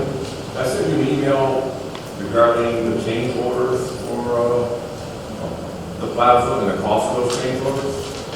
Yes, I sent that on to the mayor and the administrator, because that's our report too. Or you report to them? Okay, once you hand out, we can. Appreciate it, thank you. I'm sorry, Mr. Chair, is there another new way of doing business? Should we, when we have questions, should we not go to the vendor, get questions answered? No, No, we shouldn't? I don't think you should. Costs us a lot We of money. don't work for you, Mr. I know. We have the right to go right to the vendor and request information, and we should get it. And that's the issue that I'm having with binders and all these other issues.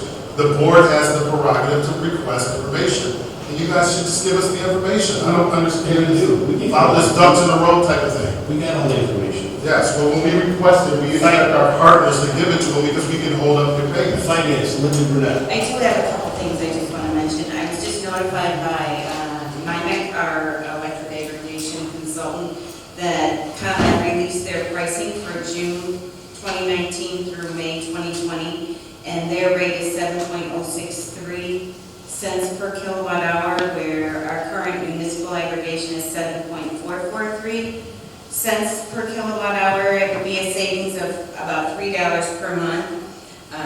I have put a notice on the website, and I'm going to send a notice to all the trustees so they can share it, and I'll put it on the board, just in case anybody that's in the aggregation program wants to get out. There is no charge, and all you have to do is call ComEd with their account number, and there are no fees charged to return to ComEd.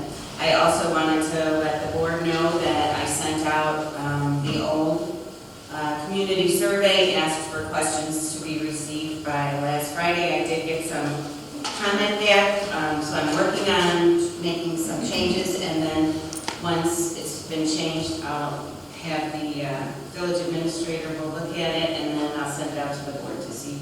Yeah, can that comment rate also be on our homepage of our website? It is. It is. Oh, it is. It's on the front page. It's got the information on there too. Thank you very much, Mr. Chair. I didn't get it changed. Anything else? Police. I'm just here sitting for Chief Patrick Board, that said he's out of town, and then questions, concerns, I bring it back to him. Does anybody on the board have any questions? I do. I'd like for us to take a look at some, I guess, dog ordinances. So I don't know, maybe he can have something that he could recommend for the board at the meeting in the future. But we need some sort of. Dog orders as far as what, how many you dangerous have? dog ordinance. How many you have? We do have. There are some orders that you have. No, we have a dog, a vicious dog. There are ordinances in place of how many dogs you can have to have a license, you have to have a rabies, you Right, but there's other dangerous dogs. That's the vicious order. There is that. We do have that ordinance. The only one that can play the dog, Oh, but you did get the chief, okay, I'm sorry. All right, thank you very much. Thank you. Fire and building, Chief Welch. Yes, Your Honor, just one item on the agenda for your consideration tonight, and that is the update of a fire department automatic gate agreement.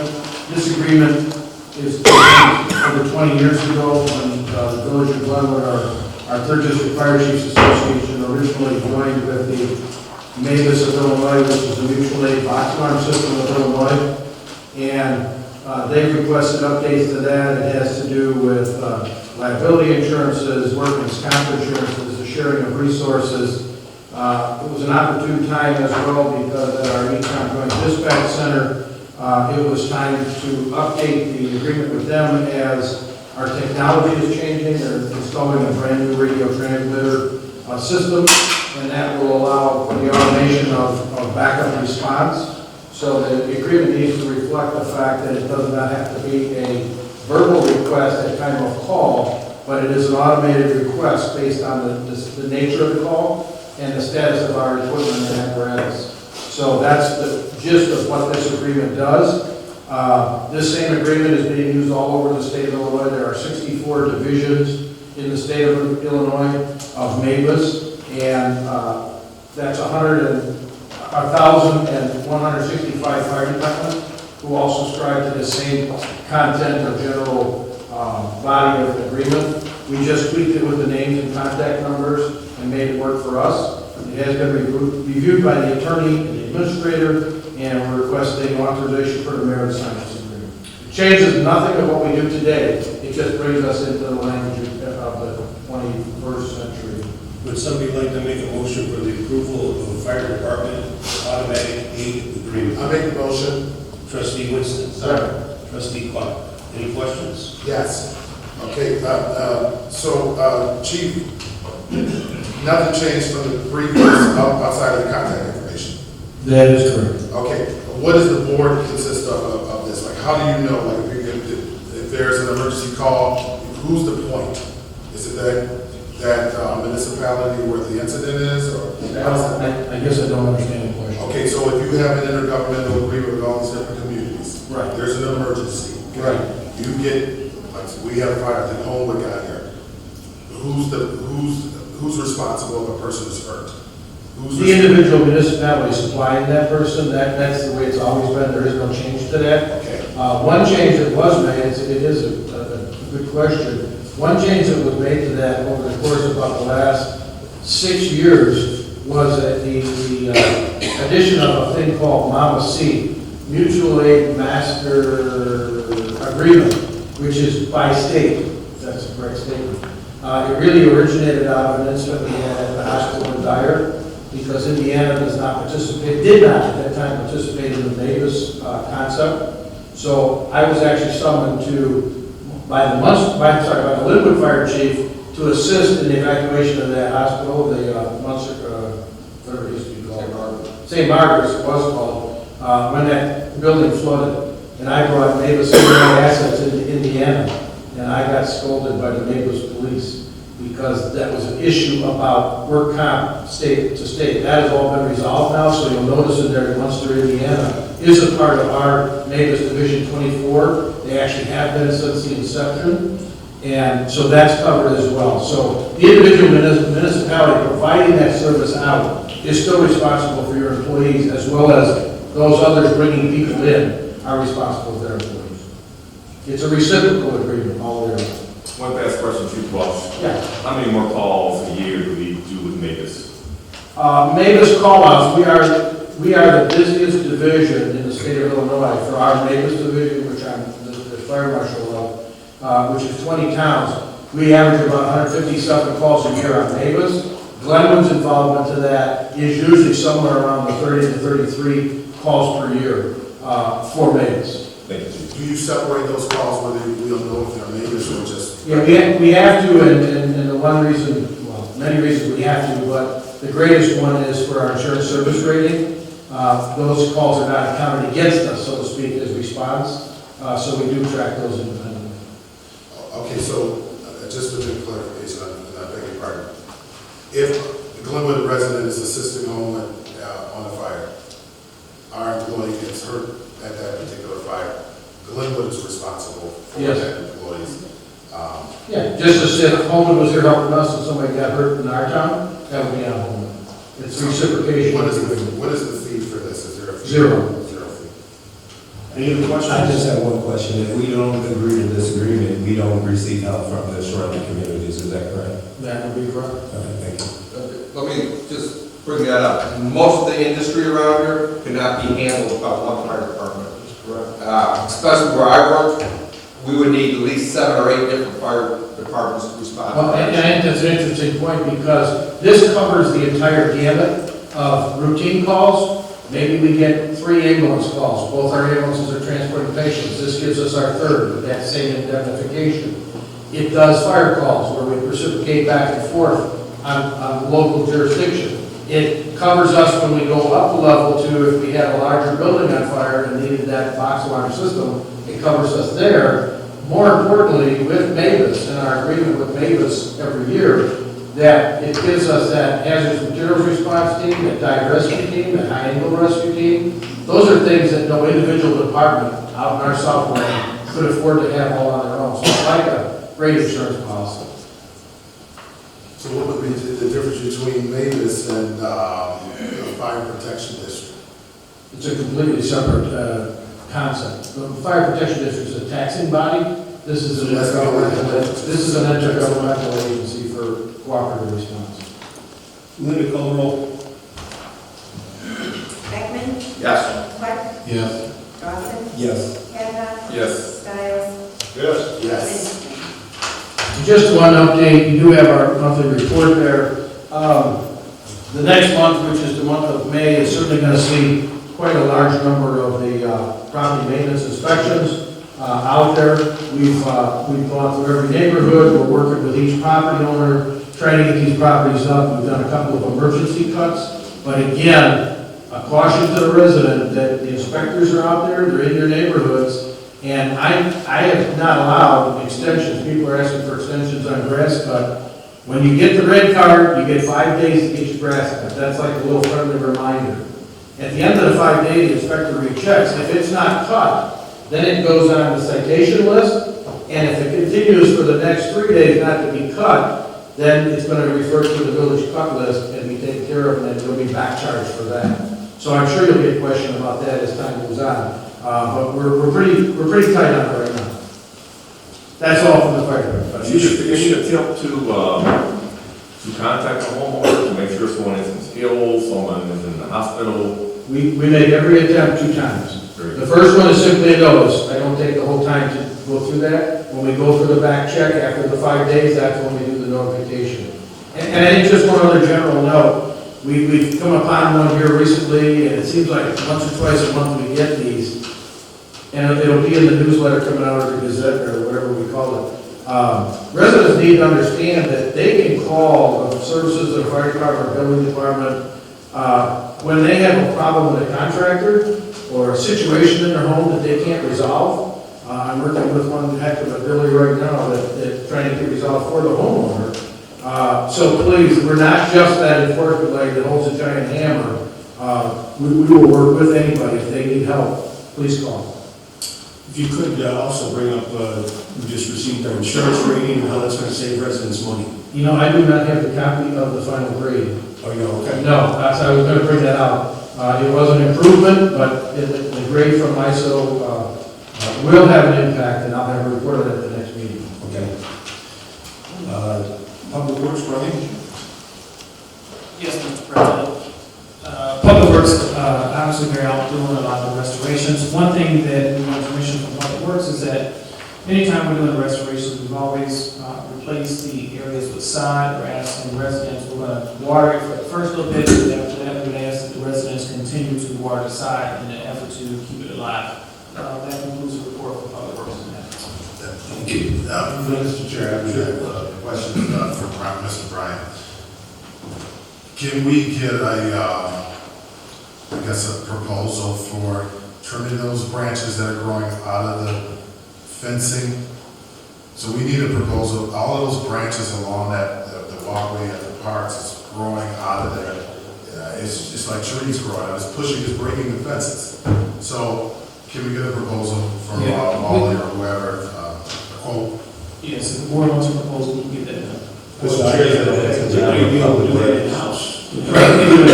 Well, they've been doing some other things, a little bit higher on the priority list.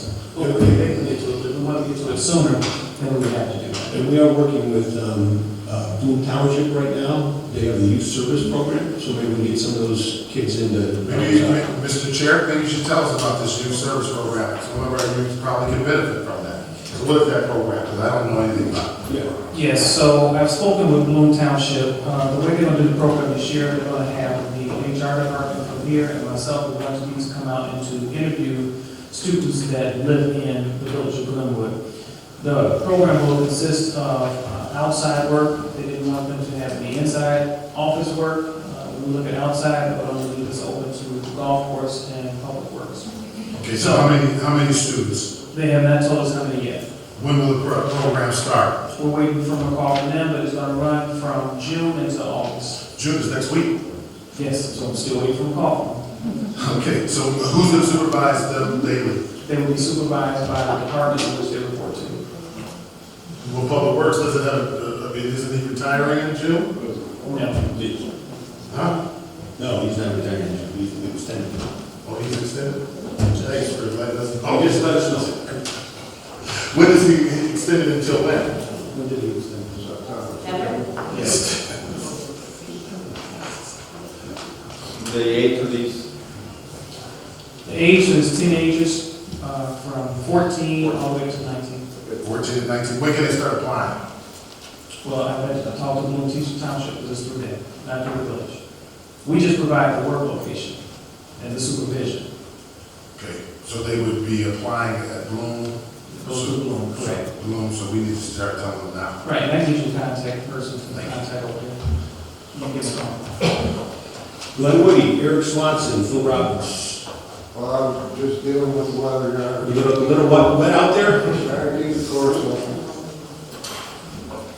Can you tell us how far down we are this month as opposed to last year before last? April, we were down approximately 25% rounds. Probably approaching that again in May. And we had to close the course, how many times have we closed it? We were closed for 3 days last week. The creek was out of the banks for 3 solid days. And with that amount of water, even if MWRD cleans up the creek, it's not gonna help with that amount of water. They come out constantly. I have them on my phone. It comes out, they clean it. Just enough water. Yeah. Okay, Phil? Thank you, Mayor, members of the board. You have your Glenwood April reports. I'll touch on some highlights. April banquet food and beverage revenue, $45,451.70. Future events booked in April, total future revenue $66,758.52. Top operations total for April, $65,242.74. We had our second annual Mother's Day buffet, Sunday, May 12th. We had 116 guests at 11 o'clock seating, 206 at the 3 p.m. seating. That is a net gain of 36 over last year, so that was a nice increase in our Mother's Day buffet. We also had we have an employee, Glenwood assistant health professional, Dion Matkins, was actually featured on the golf channel last Tuesday. In your packet, I sent a link for that video. It was actually very well done. They spent the whole day with him, approximately 9 hours filming. It's about a 4-minute interview clip on the golf channel. That ran live on live PGA Championship. So that was very nice. Also, a reminder, the Glenwood Queen of Hearts raffle benefit Jones Center, we're up over 2,200. That's on Wednesdays, 8 p.m. draw. I invite everyone to come out. We're offering $2 off burgers and wings. You get an extra $100. You get $100 if you're present and your ticket's drawn. If the Queen of Hearts is not behind that drawing. They also do some additional sponsor prizes. The first week they gave away 2 Cubs tickets, which is all year, automatically drawing for that as well. And this past week they did 20 boxes actually. Invite everyone to know what it's going to be this week. I don't know if I'm not going into that, but I'd like to invite everyone out for that one. So they see drawing on Wednesdays. But the Mother's Day brunch was fantastic. My mother's very happy. So, and you guys did a great job with the Glenwood Lions Club chartering it, so thank you. Good time. Senior programs, park programs, Joanne Alexander. Thank you, Mayor. I also would like to congratulate Trustee Dawson Jr. on his NASA dream job. The seniors, we had 36 seniors for our luncheon on Friday. Our guests were Police Chief Pettifor and Rick and Diane that are sitting right there. They gave a presentation on legal and identity theft. Next, we have State Representative Anthony DeLuca. He will be having a shredding and medicine drop-off at Richton Park on June 12th from 10 to 1. Flyers will be in the Village Hall on the website and with our senior calendar. The Parks program, we're in the process of getting summer yard contest information out. Will be on the website and in the Village Hall. That's it. Thank you. Just, I know I've been running a little bit behind, it's been kind of crazy. But there is a community garage sale that's happening June 14th, 15th, and 16th. So if anybody needs signs for that community garage sale, generally once a year we have it. And it's the fees waived for residents to have their garage sale over that weekend. So hopefully we get the word out and everybody participates because it'll be the entire Southland area along with us this year. Thank you. Would that be something that we want to put on the board, just so everyone knows? When is it? June 14th, 15th, and 16th. And I've been, sorry, running like crazy. I will get it to you, Joanne. I just been. But I'll just put something out just to try to get it. Any new business? Yes.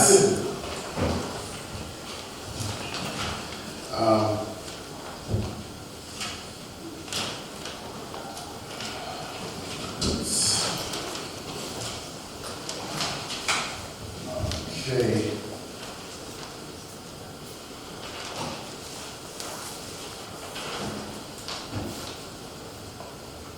I guess under the new business, I wanted to request for the technology company. I wanted that to come up at our next meeting. Okay. I have an item too as well. Yes, sir. I'd like to have a line item on the agenda just for trustees so that we can have a little bit of input into the agenda. So there's an issue that the board is having, and we can have a line item.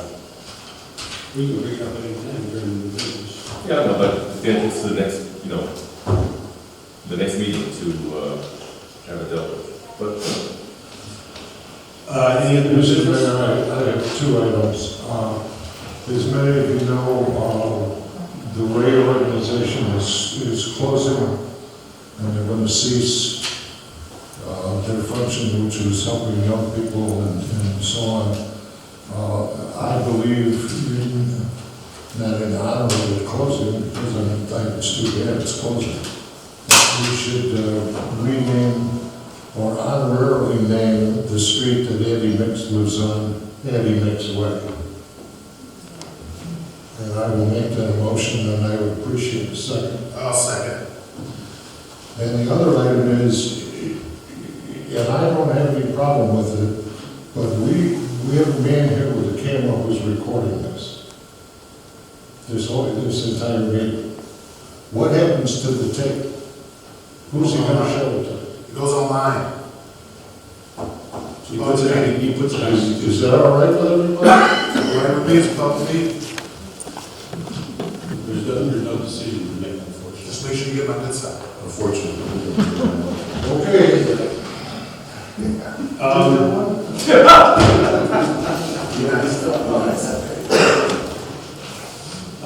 Any old business? Yes. We had, at the see it in the minutes, that's the reason why I didn't approve the minutes. We had a request to rescind, have a motion to rescind it. I don't see it on our agenda. There were a couple of items that we requested to be on, and we couldn't take action that night. One was Rose Cafe. So what's going on with those two items? That's under closed session, so Litigation? it's under closed session. Very well. Any other questions on old business? The meeting's now, We have one item under old business, Your Honor. oh, I'm sorry, Chris, You do have the report on the rebid or the submittal of proposals for the cutting of the grass on the vacant parcels, not to be confused with the cutting of the grass on the village-owned parcels, which is already contracted out. As Trustee Woodson indicated, the bids were thrown out last meeting after discussion, and the new requested proposals were mailed out on April 30, 2019. There was a non-mandatory pre-proposal meeting on May 6, 2019 at 10 a.m. You have the minutes of that attached. The bids were due and publicly open at 3 p.m. in the council chambers of Village Hall on Monday, May 13, and you have the results of that opening as well as the entire packet in front of you or was mailed out to you. And I'm requesting the award of proposal for grass cutting to one of the bidders so we can get them started, because I am having issues with grass that isn't being cut. so you'd like to make a motion? I'd like to make a motion to recommend Elmer's Lawn Care. Somebody like to second? I'll second that motion. Trustee Cagliari. Any questions? I have a question. We have a bid for $10.50 less per lawn. I also see that has no insurance. Did we ask them for insurance? Well, it was on the checklist. No, if you look at the packets, that's why I included them. The lowest quoter does have the insurance certificate included, and it did not have the checklist checked off. It was included in there, but it wasn't checked off.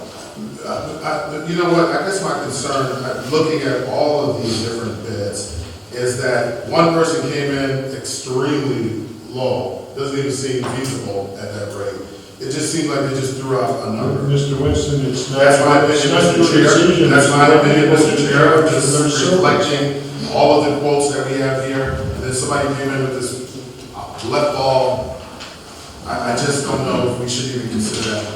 I would just like to see some type of guidelines, and these guidelines, my preference would be the table, just because I've seen how we've done other, my preference would be the table. And the reason would be was because I've seen multiple bids happen, and we don't necessarily always go with the lowest one. So I would like to see if we somehow equate a point system or some kind of way, because we don't always go with the lower bid. So I would just like to see some type of uniform method that we're using to decide how we determine who gets awarded the bid. Well, again, I'm just looking at the number of people that bid on this particular contract. And really, all of them, for the most part, you had two that were excessively over. Most of them were in the same range, which we already have the agreement with Elmore's Lawn Care. And then you have one that just came in way, just unrealistically low. So I think that Ms. Elmore has done a fantastic job. I don't see why we should change that, and I think that she should stay. In fact, with the three-year agreement, it drops down to $30. So I think that that's a reasonable per cut rate. It's lower than everybody else, and it's about kind of in the range with everyone else. I believe there's a couple of the bidders are here tonight. I don't know if they want to speak or not. I would like to know, why is this bid going outside of our current contract? Is this something that? We have not had this contract. The history there is that the last couple of years we've used different locals, and I just did it on who was available to do it. They gave us good pricing. However, that was frowned upon, so I took it out for proposals, brought proposals back from a group, and I don't remember the exact on the first one. I think we sent out to 30. We brought those proposals back last meeting, or it might have been 2 meetings ago, with the swearing-in meeting. And then those were rejected, and then I went out in a broader base, and we sent it out to a larger area, and these were the ones, the respondents that came back to us. Would any of the bidders like to come up and make a presentation? No? Any other questions? My only question is, if I don't get your direction, I don't know what I do about cutting grass and all the complaints are coming in, because I don't know what to do. I guess my, something were done with this the last time, I don't even know how I came back. You threw it out. So, Robert Elmore, I'd like to do a presentation. I'm Robert Elmore, I'm a lawn care. Hit the button. Is it green? It's more green. Okay.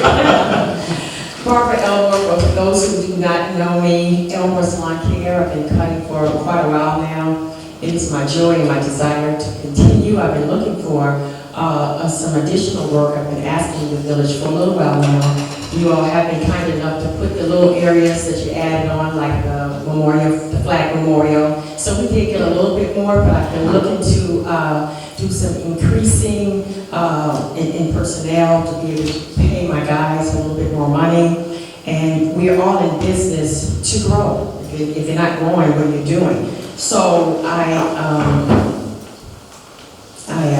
just reach out to everyone and say, please consider me as a long-time resident. I live here in Glenwood. I hire those who live in Glenwood, and we bring our monies back every single day here in Glenwood. So that's my presentation. Thank you so much. Thank you. So the motion is to award the grass cutting and draping parcels to Elmore Lawn Care. Linda, call roll. Beckman? Yes. Clark? Yes. Dawson? Yes. Kavanaugh? Yes. Stiles? Yes. Thank you. Thank you. The meeting's now open to the public. For anything you'd like to bring up, just come up and write your name and address down and address the board. Mr. Chair, did we ever get a final answer from you about the rescinding of that motion that you give me? Close session. Oh, no, this was the motion to rescind all of those, how many I didn't mention? Rescind all changes to the code of ordinances made in November of 2018 on the pest of medical energy advanced power. Those include taxation, traffic and vehicles, utilities, etc. And I again make that request because it's no longer needed, and it would be in good faith for you to show that this is really over. So, thank you. Thank you. I'm sorry, Mr. Mayor, what's happening with that? Is that going to be something that's going to be on the next agenda? Yeah, we need to do an ordinance to do the ordinance. We need to do it first. That's right, I just asked you third. We create a ordinance, we need to make an ordinance. I'm sorry, you said you can't do that? Yes. Get through the ordinance. So that's the village board's direction, that's what I'll do. Okay, very well. So I have actually 4 items. Angela Dixon, 234 Pleasant Drive in Glenwood. 1, Heritage. Let me also say, I am currently the president of the Glenwood Public Library District. And we had, as a library, we had Heritage as our IT vendor for about 3 years. Recently, we have found that anybody could drive down Stony Island or Glenwood Dyer Road and have access to our Wi-Fi under Heritage. We asked them, we called them, they wouldn't call back, they wouldn't take care of things, and then we, at one point last summer, one of our printers printed a document at our bookkeeper's desk. And we had to ask Heritage, how did this happen? They had no answers for us. So as a result, I do encourage the village to reconsider or consider looking at another company, which we have just done. Because Heritage would not take care of business. You can drive down Glenwood Dyer Road, you need to do Wi-Fi, tune into the library, we got it for anybody who wants it. And we said this can no longer continue, so our Wi-Fi was compromised, and then who knows what else was compromised. I'm not an IT person, I just know that that wasn't the thing to have for us, so I want to let you know that. Thank you very All much. right, so out with heritage. Right? I wish they would hear that. But they apologized later, but by then it was too late. We got to deal with that. The other thing is that Barbara Elmore, I'm involved with the village, so I'm the chairman of the Economic Development Committee. And I've been chairman, I guess, 3, 4, 5 years, and I've been on the committee, say, 10 or more. We hear a lot of companies that want assistance through tips or through class 8s, and we assist these big companies with getting these discounts, so to speak, on their taxes. They don't live in Glenwood. Yes, they're going to come in and do business in Glenwood, but my point is that with Barbara Elmore being a resident, hiring people here, do we really have to seek and have to go through this all the time, every time it comes up, for Barbara Elmore to get business with the village that she lived and worked in? I'm not understanding why we got to go through this every 2, 3 years, and it wasn't a contract, and why not? Now, village administrator, you spoke of the bushes that need to be trimmed. Why was it not even asked of Barbara Elmore? Now, maybe get it done free, maybe there's a summer program that's paying for it, something like that. But if she's asking for more business, why did we not ask her how much would it cost for her to do whatever? Right, one reason is, right now, Public Works has gone to a union, so that is still within their work. Okay, so they're still doing it, so to speak? Correct. Okay, but if they can't, or if there's a problem, if she's doing it, why not just ask? Make the ask. Okay, I'm just saying. Okay, just saying. All right, just saying. 2 more things. The plaza.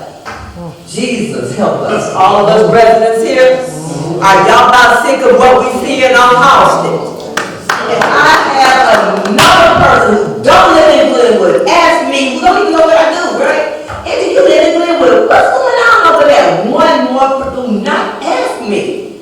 So, now that y'all heard my passion on this, which one of these people here will be responsible for following up, following through, and reporting on it on a regular basis? Maybe not the first and third of every month, maybe the first of every month. Give an update and don't say no report to give. I think that should be the chair. I think he should. I'm just saying, I'm throwing it out there, because we residents are losing money, because we'll have to pay more taxes if we don't have money coming from retailers that could be in the plaza. We residents are gonna pay for this. So let's get this fixed. What is it? Amen. Okay, all right, so that's that one. The last one. I would like to just say one thing. The gentleman who was buying Glenwood Oaks, after you finish this acquisition of a new business, we do have other opportunities out there. So if you're looking at doing something else, Brian will be happy to talk to you. Okay. And my last point, I didn't want to give up, I was taking notes this time, honest to God. Open Meetings Act, I don't know if it's a violation or not, help me understand. We discussed and you voted on Mavis for the fire department. I understand the fire department is on here. Is that the automatic aid agreement, approval of that? Is that what that was? I just want to make sure I'm understanding that, okay? Got that. Now, we also discussed heritage. Does heritage, did they have to be on this agenda or not to just come and speak? I'm going to make sure I'm understanding. It was just informational, we weren't taking a vote on anything, so yes, we could have somebody speak, but we couldn't take, if it was not on there, we were going to take action, it would have to be listed. Okay, just wanted to make sure. Okay, well, that's it. Thank y'all very much. Come on.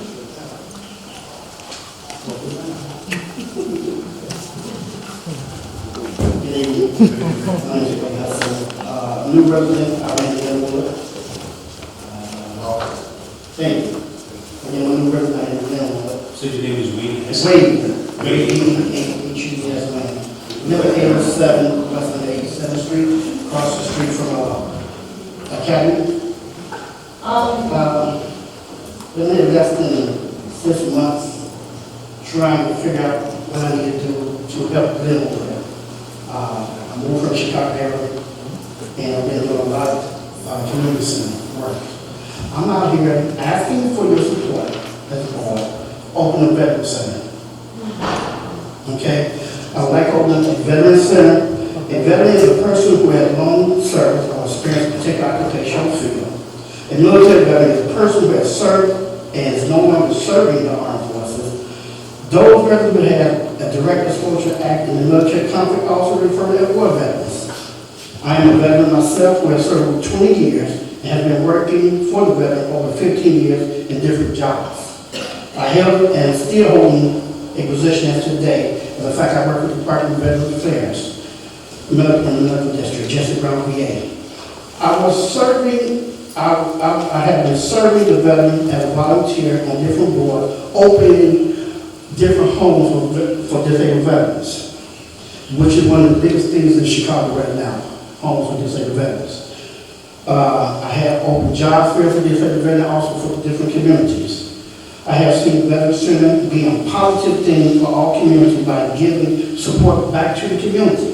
Today, I hold 2 positions as commander for American Legion Post as today in Chicago.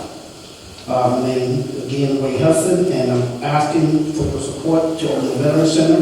The purpose of the Veteran Center, as living out here, it will unite returning to veterans. It will integrate our community. It will educate future generation of veterans. Will this create jobs? Yes, it will. Will this strengthen the community? Yes, it will. Will this help the veteran from war? Yes, it will. Will this help the veteran and their family? Yes, it will. Will this give the veteran a good support system? Yes. Will this educate others? Yes. Will the support for military families of the families of veterans who are doing wartime? Yes, it will. By opening the Veteran Center, it will bring out another part of the community which will come together, which we do not have yet. When I moved to Glenwood, I seen a flag for all the service that someone gave their life for us to have the freedom that we have today. I'm talking about the service flags that y'all hold up today. Then I realized we do not have a Veteran Center for veterans. Do you realize that a veteran in each and every family that lives in this community, by being somebody's grandfather, grandmother, father, mother, sister, brother, uncle, aunt, and cousin who have served in this country? Yes, it has. I'm serious. I've been asking and looking to purchase a building for us to be a profit organization that can get back into the community, which I'd like to get back into the community, but also help the community. I need a list of the buildings that y'all have for sale, not just a house, but a building that can support this endeavor that I'm trying to do for Glenwood. If somebody can help me with this, I would love to get it. Also, if there is no building in Glenwood, I'd like to purchase a lot on Austin. I would get the building built. You know, if y'all can purchase, and I can purchase a lot off of Austin or someplace. I looked in the old center, the veterinary before the new one. The gas station I already bought it, trying to expand. But I went to them and I asked them, I said, if you don't expand, you don't buy Jiffy, what you gonna do to build it? They don't care. They're just a piece of property. But that property can be used for a center that can help us in the long run. And I would like to ask you for your support. Can I get your support? I really don't need your support for buying the building. I just want your support, period, because we're not more than being coming as a man. You'll get my support. And I also think that you should talk with, we do have some members that are part of the veterans. Jesse Flower. Actually, Jesse is here, I think. But Joanne, our senior director, she probably has a lot of context, I think, Anthony DeLuca, I think some of these other individuals that are doing some of the similar work, but Another thing, on the TIF, there's a lot of TIF money that get out to veterans, there's a lot of grants getting out to veterans. Once you have this program in your community, there's a lot of jobs for youth and also for the veterans, for them. If you understand that we don't have two outreach centers for them to go have meetings to deal with their post-PTSD or deal with the situation, we don't have too many of those centers. They close them down because they don't have nobody to run them. I think this would be a great location to start this. We have an armory up the street. Guys come back from war, they don't have no place to go. They need to start with the vet center, start with VA. Only two VAs they got is Hines and Jesse Brown, and then you got to go Crown Point. Remote sites, we do have some off of Austin, 7 to 8 for Austin, but one I'm trying to put is that we need something closer for our guys to go where they can have all the resources. Now, you have any questions for me? I'm open for questions. Yes, could I suggest that you speak to the village administrator? I mean, a cell will break a lot on Main Street. Who's administrator? Brian Mitchell. Brian Mitchell. Brian? Yeah. Okay. And he and I spoke about this last week. So when you come to the podium, if you leave your email address, the village administrator has promised that tomorrow he will assign someone to respond to whoever speaks. I spoke to Brian. We had a decent conversation. He introduced me to the chief of police. I left a message. So I'm just waiting so since we just meet again, you have my information. If you're not going to my card, my business card that you're in. Because I'm very, I don't know, work just like everybody. I'm trying to, I guess, work just to support my family. I'm very passionate about this. It's just like I was asking, looking at this, and I'm going to sit down. I got 2 or 3 more minutes, if you know. And I'm just asking a question, the ordinance. Is it open to the public for us to review what we can follow the ordinance for the board? Is that open to Glenwood public? yes. Okay, I just asked. Okay. The water flood that we had, when we had the heavy rain, do we have a backup for a sewage system here? Because that was one of the things that put me in the area like I didn't know it was going to be this severe. In the deep tunnel project, we feed into the quarry, obviously, but that amount of water, there's not much you can do. Okay. And somebody trying to make a backup plan for it, an engineer? Oh, in fact, that WRD spent a lot of money on technology, and Chief Walsh can. If you can, we can meet and talk about your particular area, because each section of town has a different issue. There is contingency plans for all of it. Awesome. But just since you brought up that, this is my segue into Mr. Robinson Engineering. We were a couple of years ago, and I don't know what happened, but we were talking about raise and grow.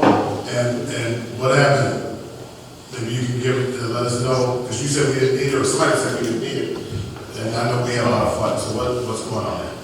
The South Rivers mayors and managers had given the village $5 million to raise the intersection by the Glenwood Academy over there. So that would have raised the entire road anywhere from 1 to I think 7 feet at the highest point. But IDOT owns those 2 bridges. The bridges would also have to be raised. IDOT said we're not raising the bridges unless you take permanent maintenance of those bridges. So at that time, the board decided that we would not raise the road, we would just improve it, and those plans are But you know what that's impacting the people living in the area close to it. It very impacted me because I walked past that field was about 4 feet of water. And I'm telling you this, I've been in a situation like I was in Louisiana at the time when they had a flood. And seeing all that, it can bring out different things that you don't want to see in living in the waters. And we got kids who, in this community. So that's something I think in the getting a safer community to look into to say, hey, we keep on having this, what we're going to do. So, because I'm looking at the issue, my son's 12 years old, and this situation happened. It made my house flooded, and my house ain't full of flood.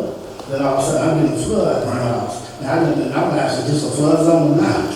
because due to the fact all that water, y'all can not even deal with what we paying all this money out to different things and taxes. David, what's going on with our Chief Welch, what's happening with the wall? Because the wall, this has been going on, the build up, where's the wall? Where's The wall. We're actually finishing negotiation on two more of the houses. Okay. And then that will give the green light to the final construction preparations. So when do we, because We have to complete that phase by November. That's where the grant funding is up to. So we have to complete the purchase phase by November. That's where the funding is available. So did we start pricing the wall? No, we don't have to do, the acquisition of property is by November. The rest comes following that, so. But once we get the properties, how long or how quickly can we move to get the retainer wall built? Sure.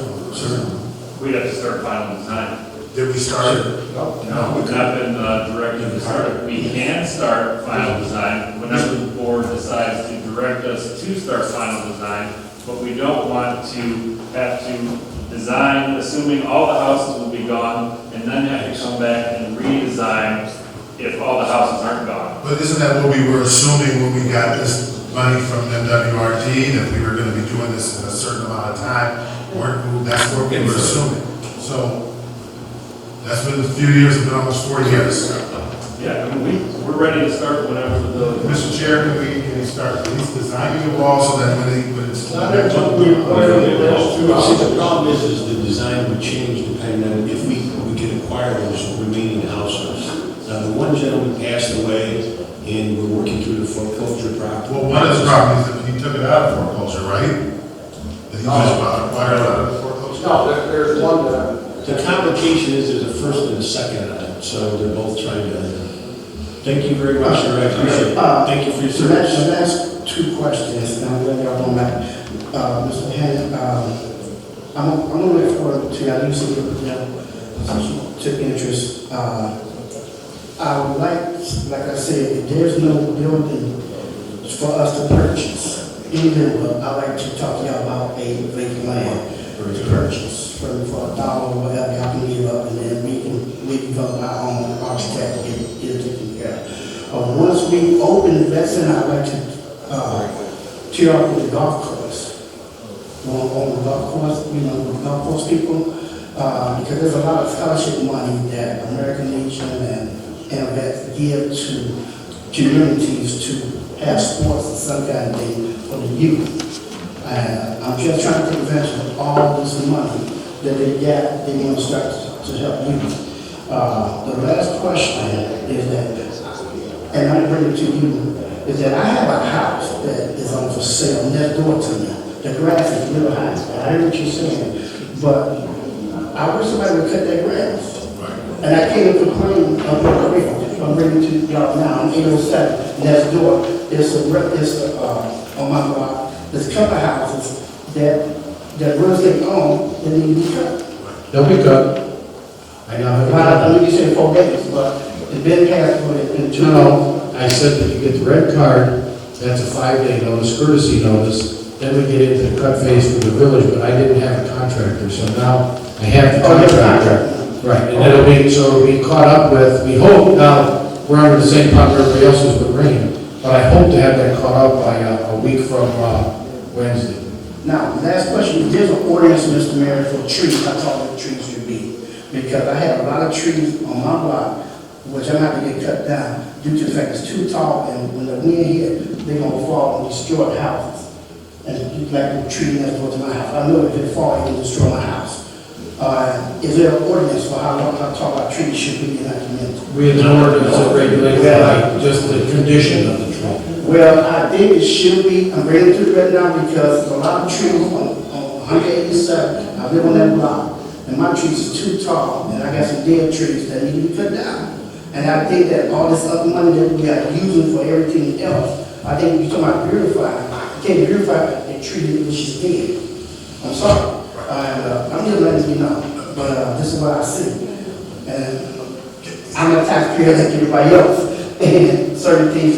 Are these trees on your land or are they on the? One of them, a couple of my land, stuff is on the land that's door to me, that come on my property also. So that's why. I can speak, we have many issues about that with neighbors and trees. Okay. So we can discuss that. The village does have an aggressive program for trees that are diseased in parkways or public ways. And there is a considerable number of those being addressed this year. It's just a continuation of that program that Public Works does every year. So we are experiencing several of those, and I don't think it's of any surprise that we're now experiencing the same with the pine trees. There's a thing going on with them now, so we'll be watching those too. Chief, I'm gonna let him sit down. But you remember we had a fellow who came here who was, he was making wheelchairs, he was working with veterans. Any way to partner, he can get with him? That fellow, yeah, I'll talk offline on that, but it never materialized, and there wasn't much validity to that. But you have our support from the veterans. Yes, sir. Thank you. We should consider joining our local ambulance here, since you're moving to Glenwood. Yeah, and yes, in Glenwood. We do, in Glenwood, yes. Actually, my dad's a member. My wife's at an ambulance, I just work for the service officer. Okay. It's a very active post, so you should think about it. They don't have their own building, but there is a vast organization. Can you send me the information? You have my. If you can see Joanne over there, she'll have information for you. I have one question on that real quick. Is there a Memorial Day celebration? I was just about to bring it up at Veterans Bicentennial Park, our newest park right out here. We're going to have a Memorial Day service with the AMVets, the local AMVets at 12 o'clock. So if everybody can come out, that would be great. Thank you.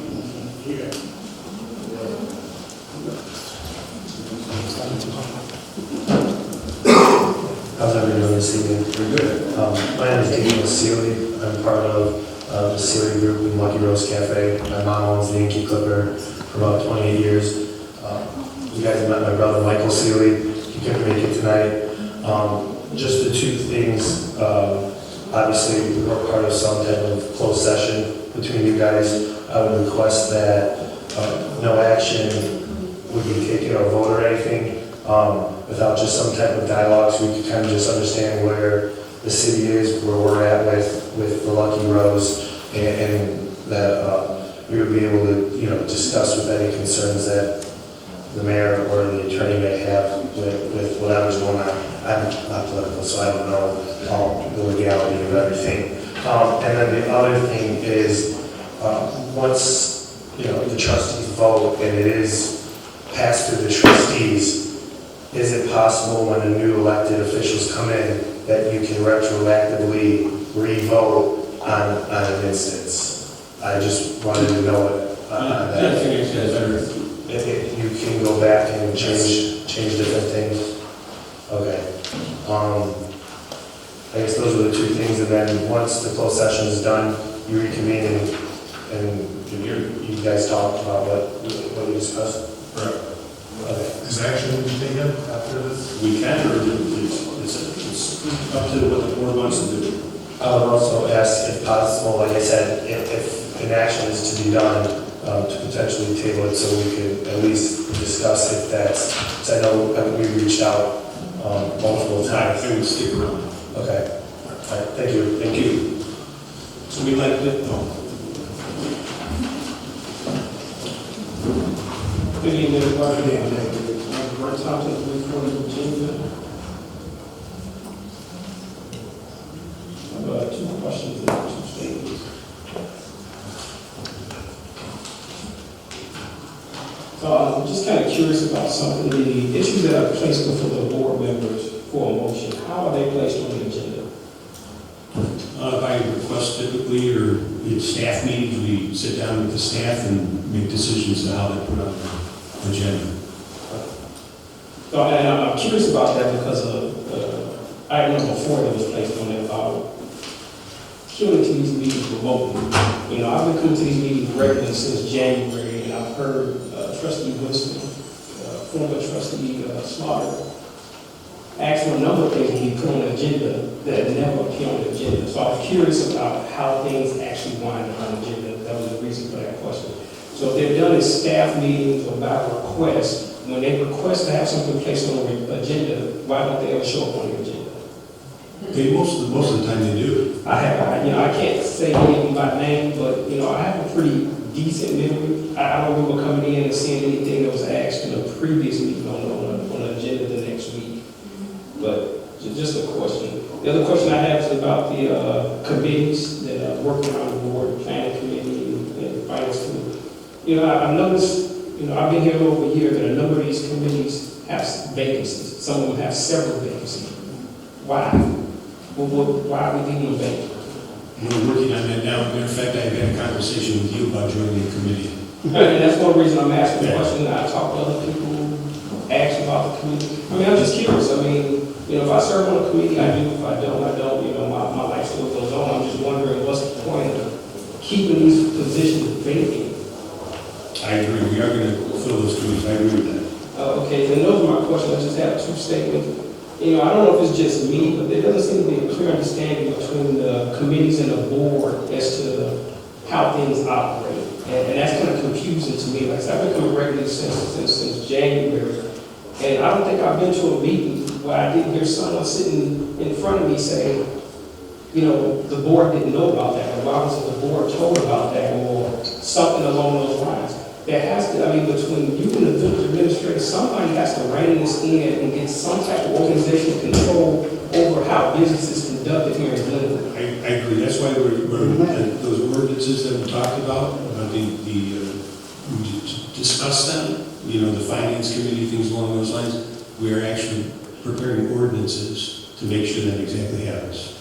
Okay, and lastly, this is just something I like everybody to think about, and it's a term that we use, quite often in the military. Silence is agreement, Silence is, I'm sorry? It's agreement.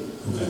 If you say something and I don't have anything to say about it, then basically I'm agreeing with what you're saying. Everyone up here has been elected to, act on our behalf. We don't get the package that the board members receive on what's going on within the village. So if the board members aren't asking questions, who's going to ask the questions? So when I'm asking everybody to do or think about or consider, that when the board members don't ask questions, you don't ask questions. And if they don't ask questions, things happen, and then down the line, that's when you're asking, how the hell did that happen? It happened because nobody's asking questions. And what's making me say that is that I hear questions being asked up here, and just to look on some of the faces, the body language, the snide comments, it's not necessary. Just because someone's asking a question doesn't mean they necessarily disagree with what's being said. They're seeking more information so they can make an informed decision about what's being put in front of them. So everybody, please just remember, silence is agreement, and appreciate the questions that are being asked. Thank you. Thank you, Brent. Somebody like to make a motion to adjourn to close session?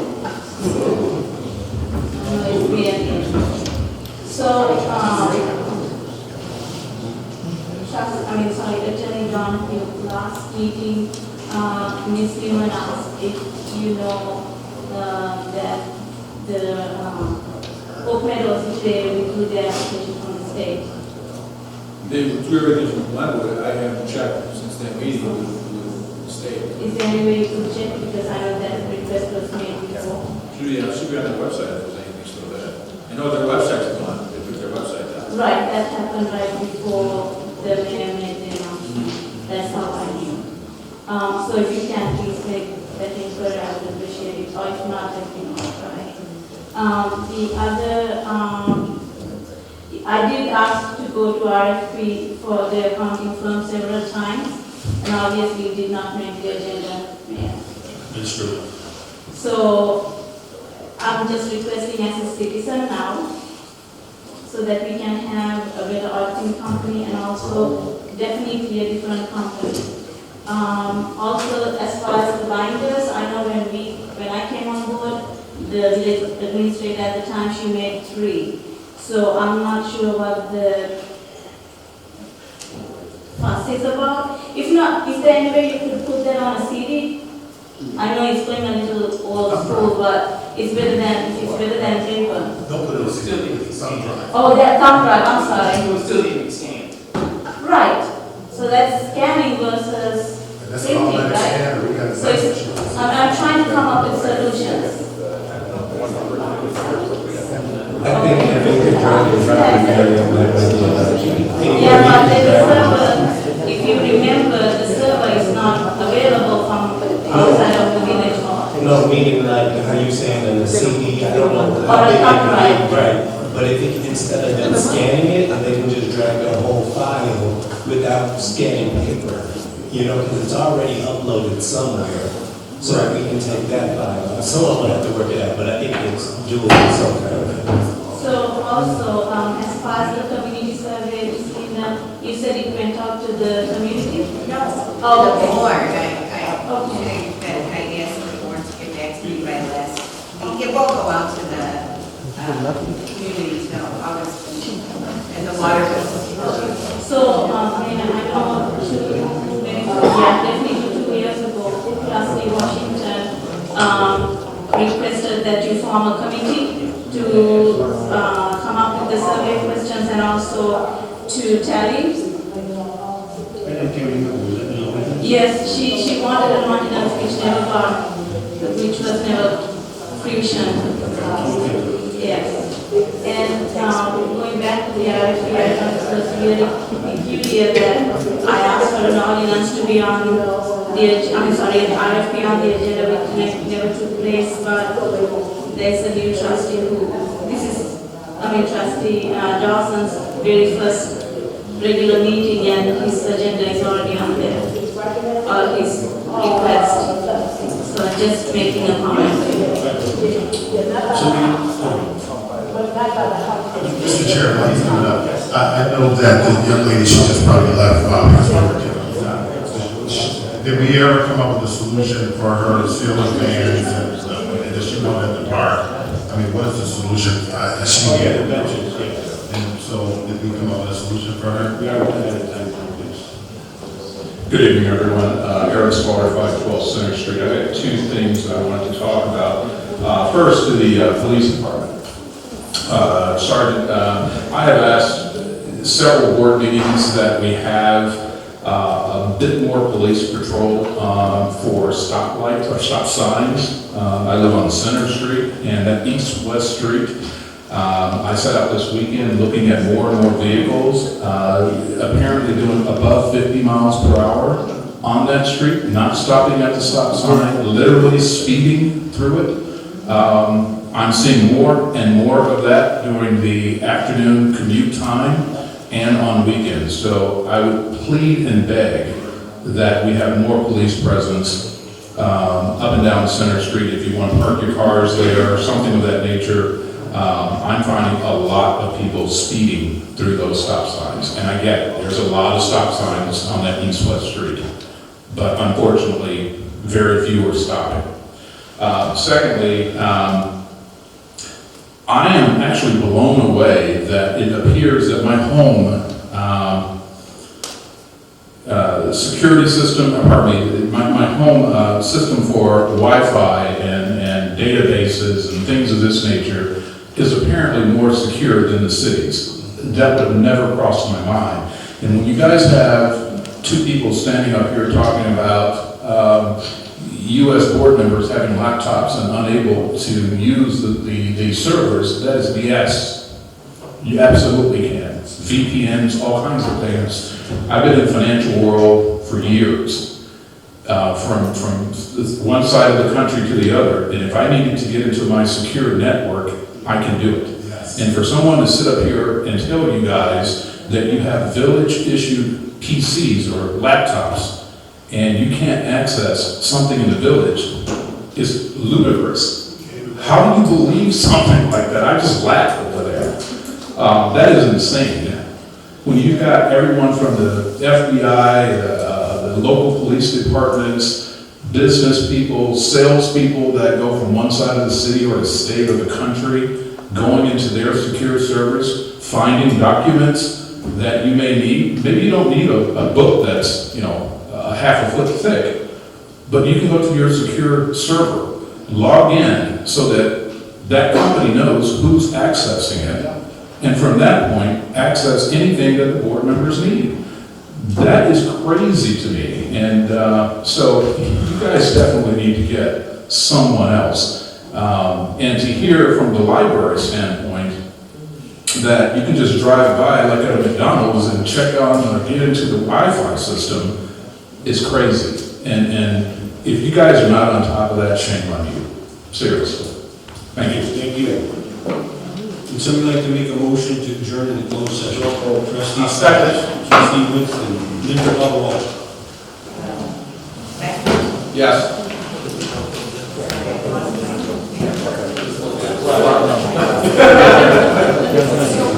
Clark? Dawson? Yes. Gettner? Yes. Diane?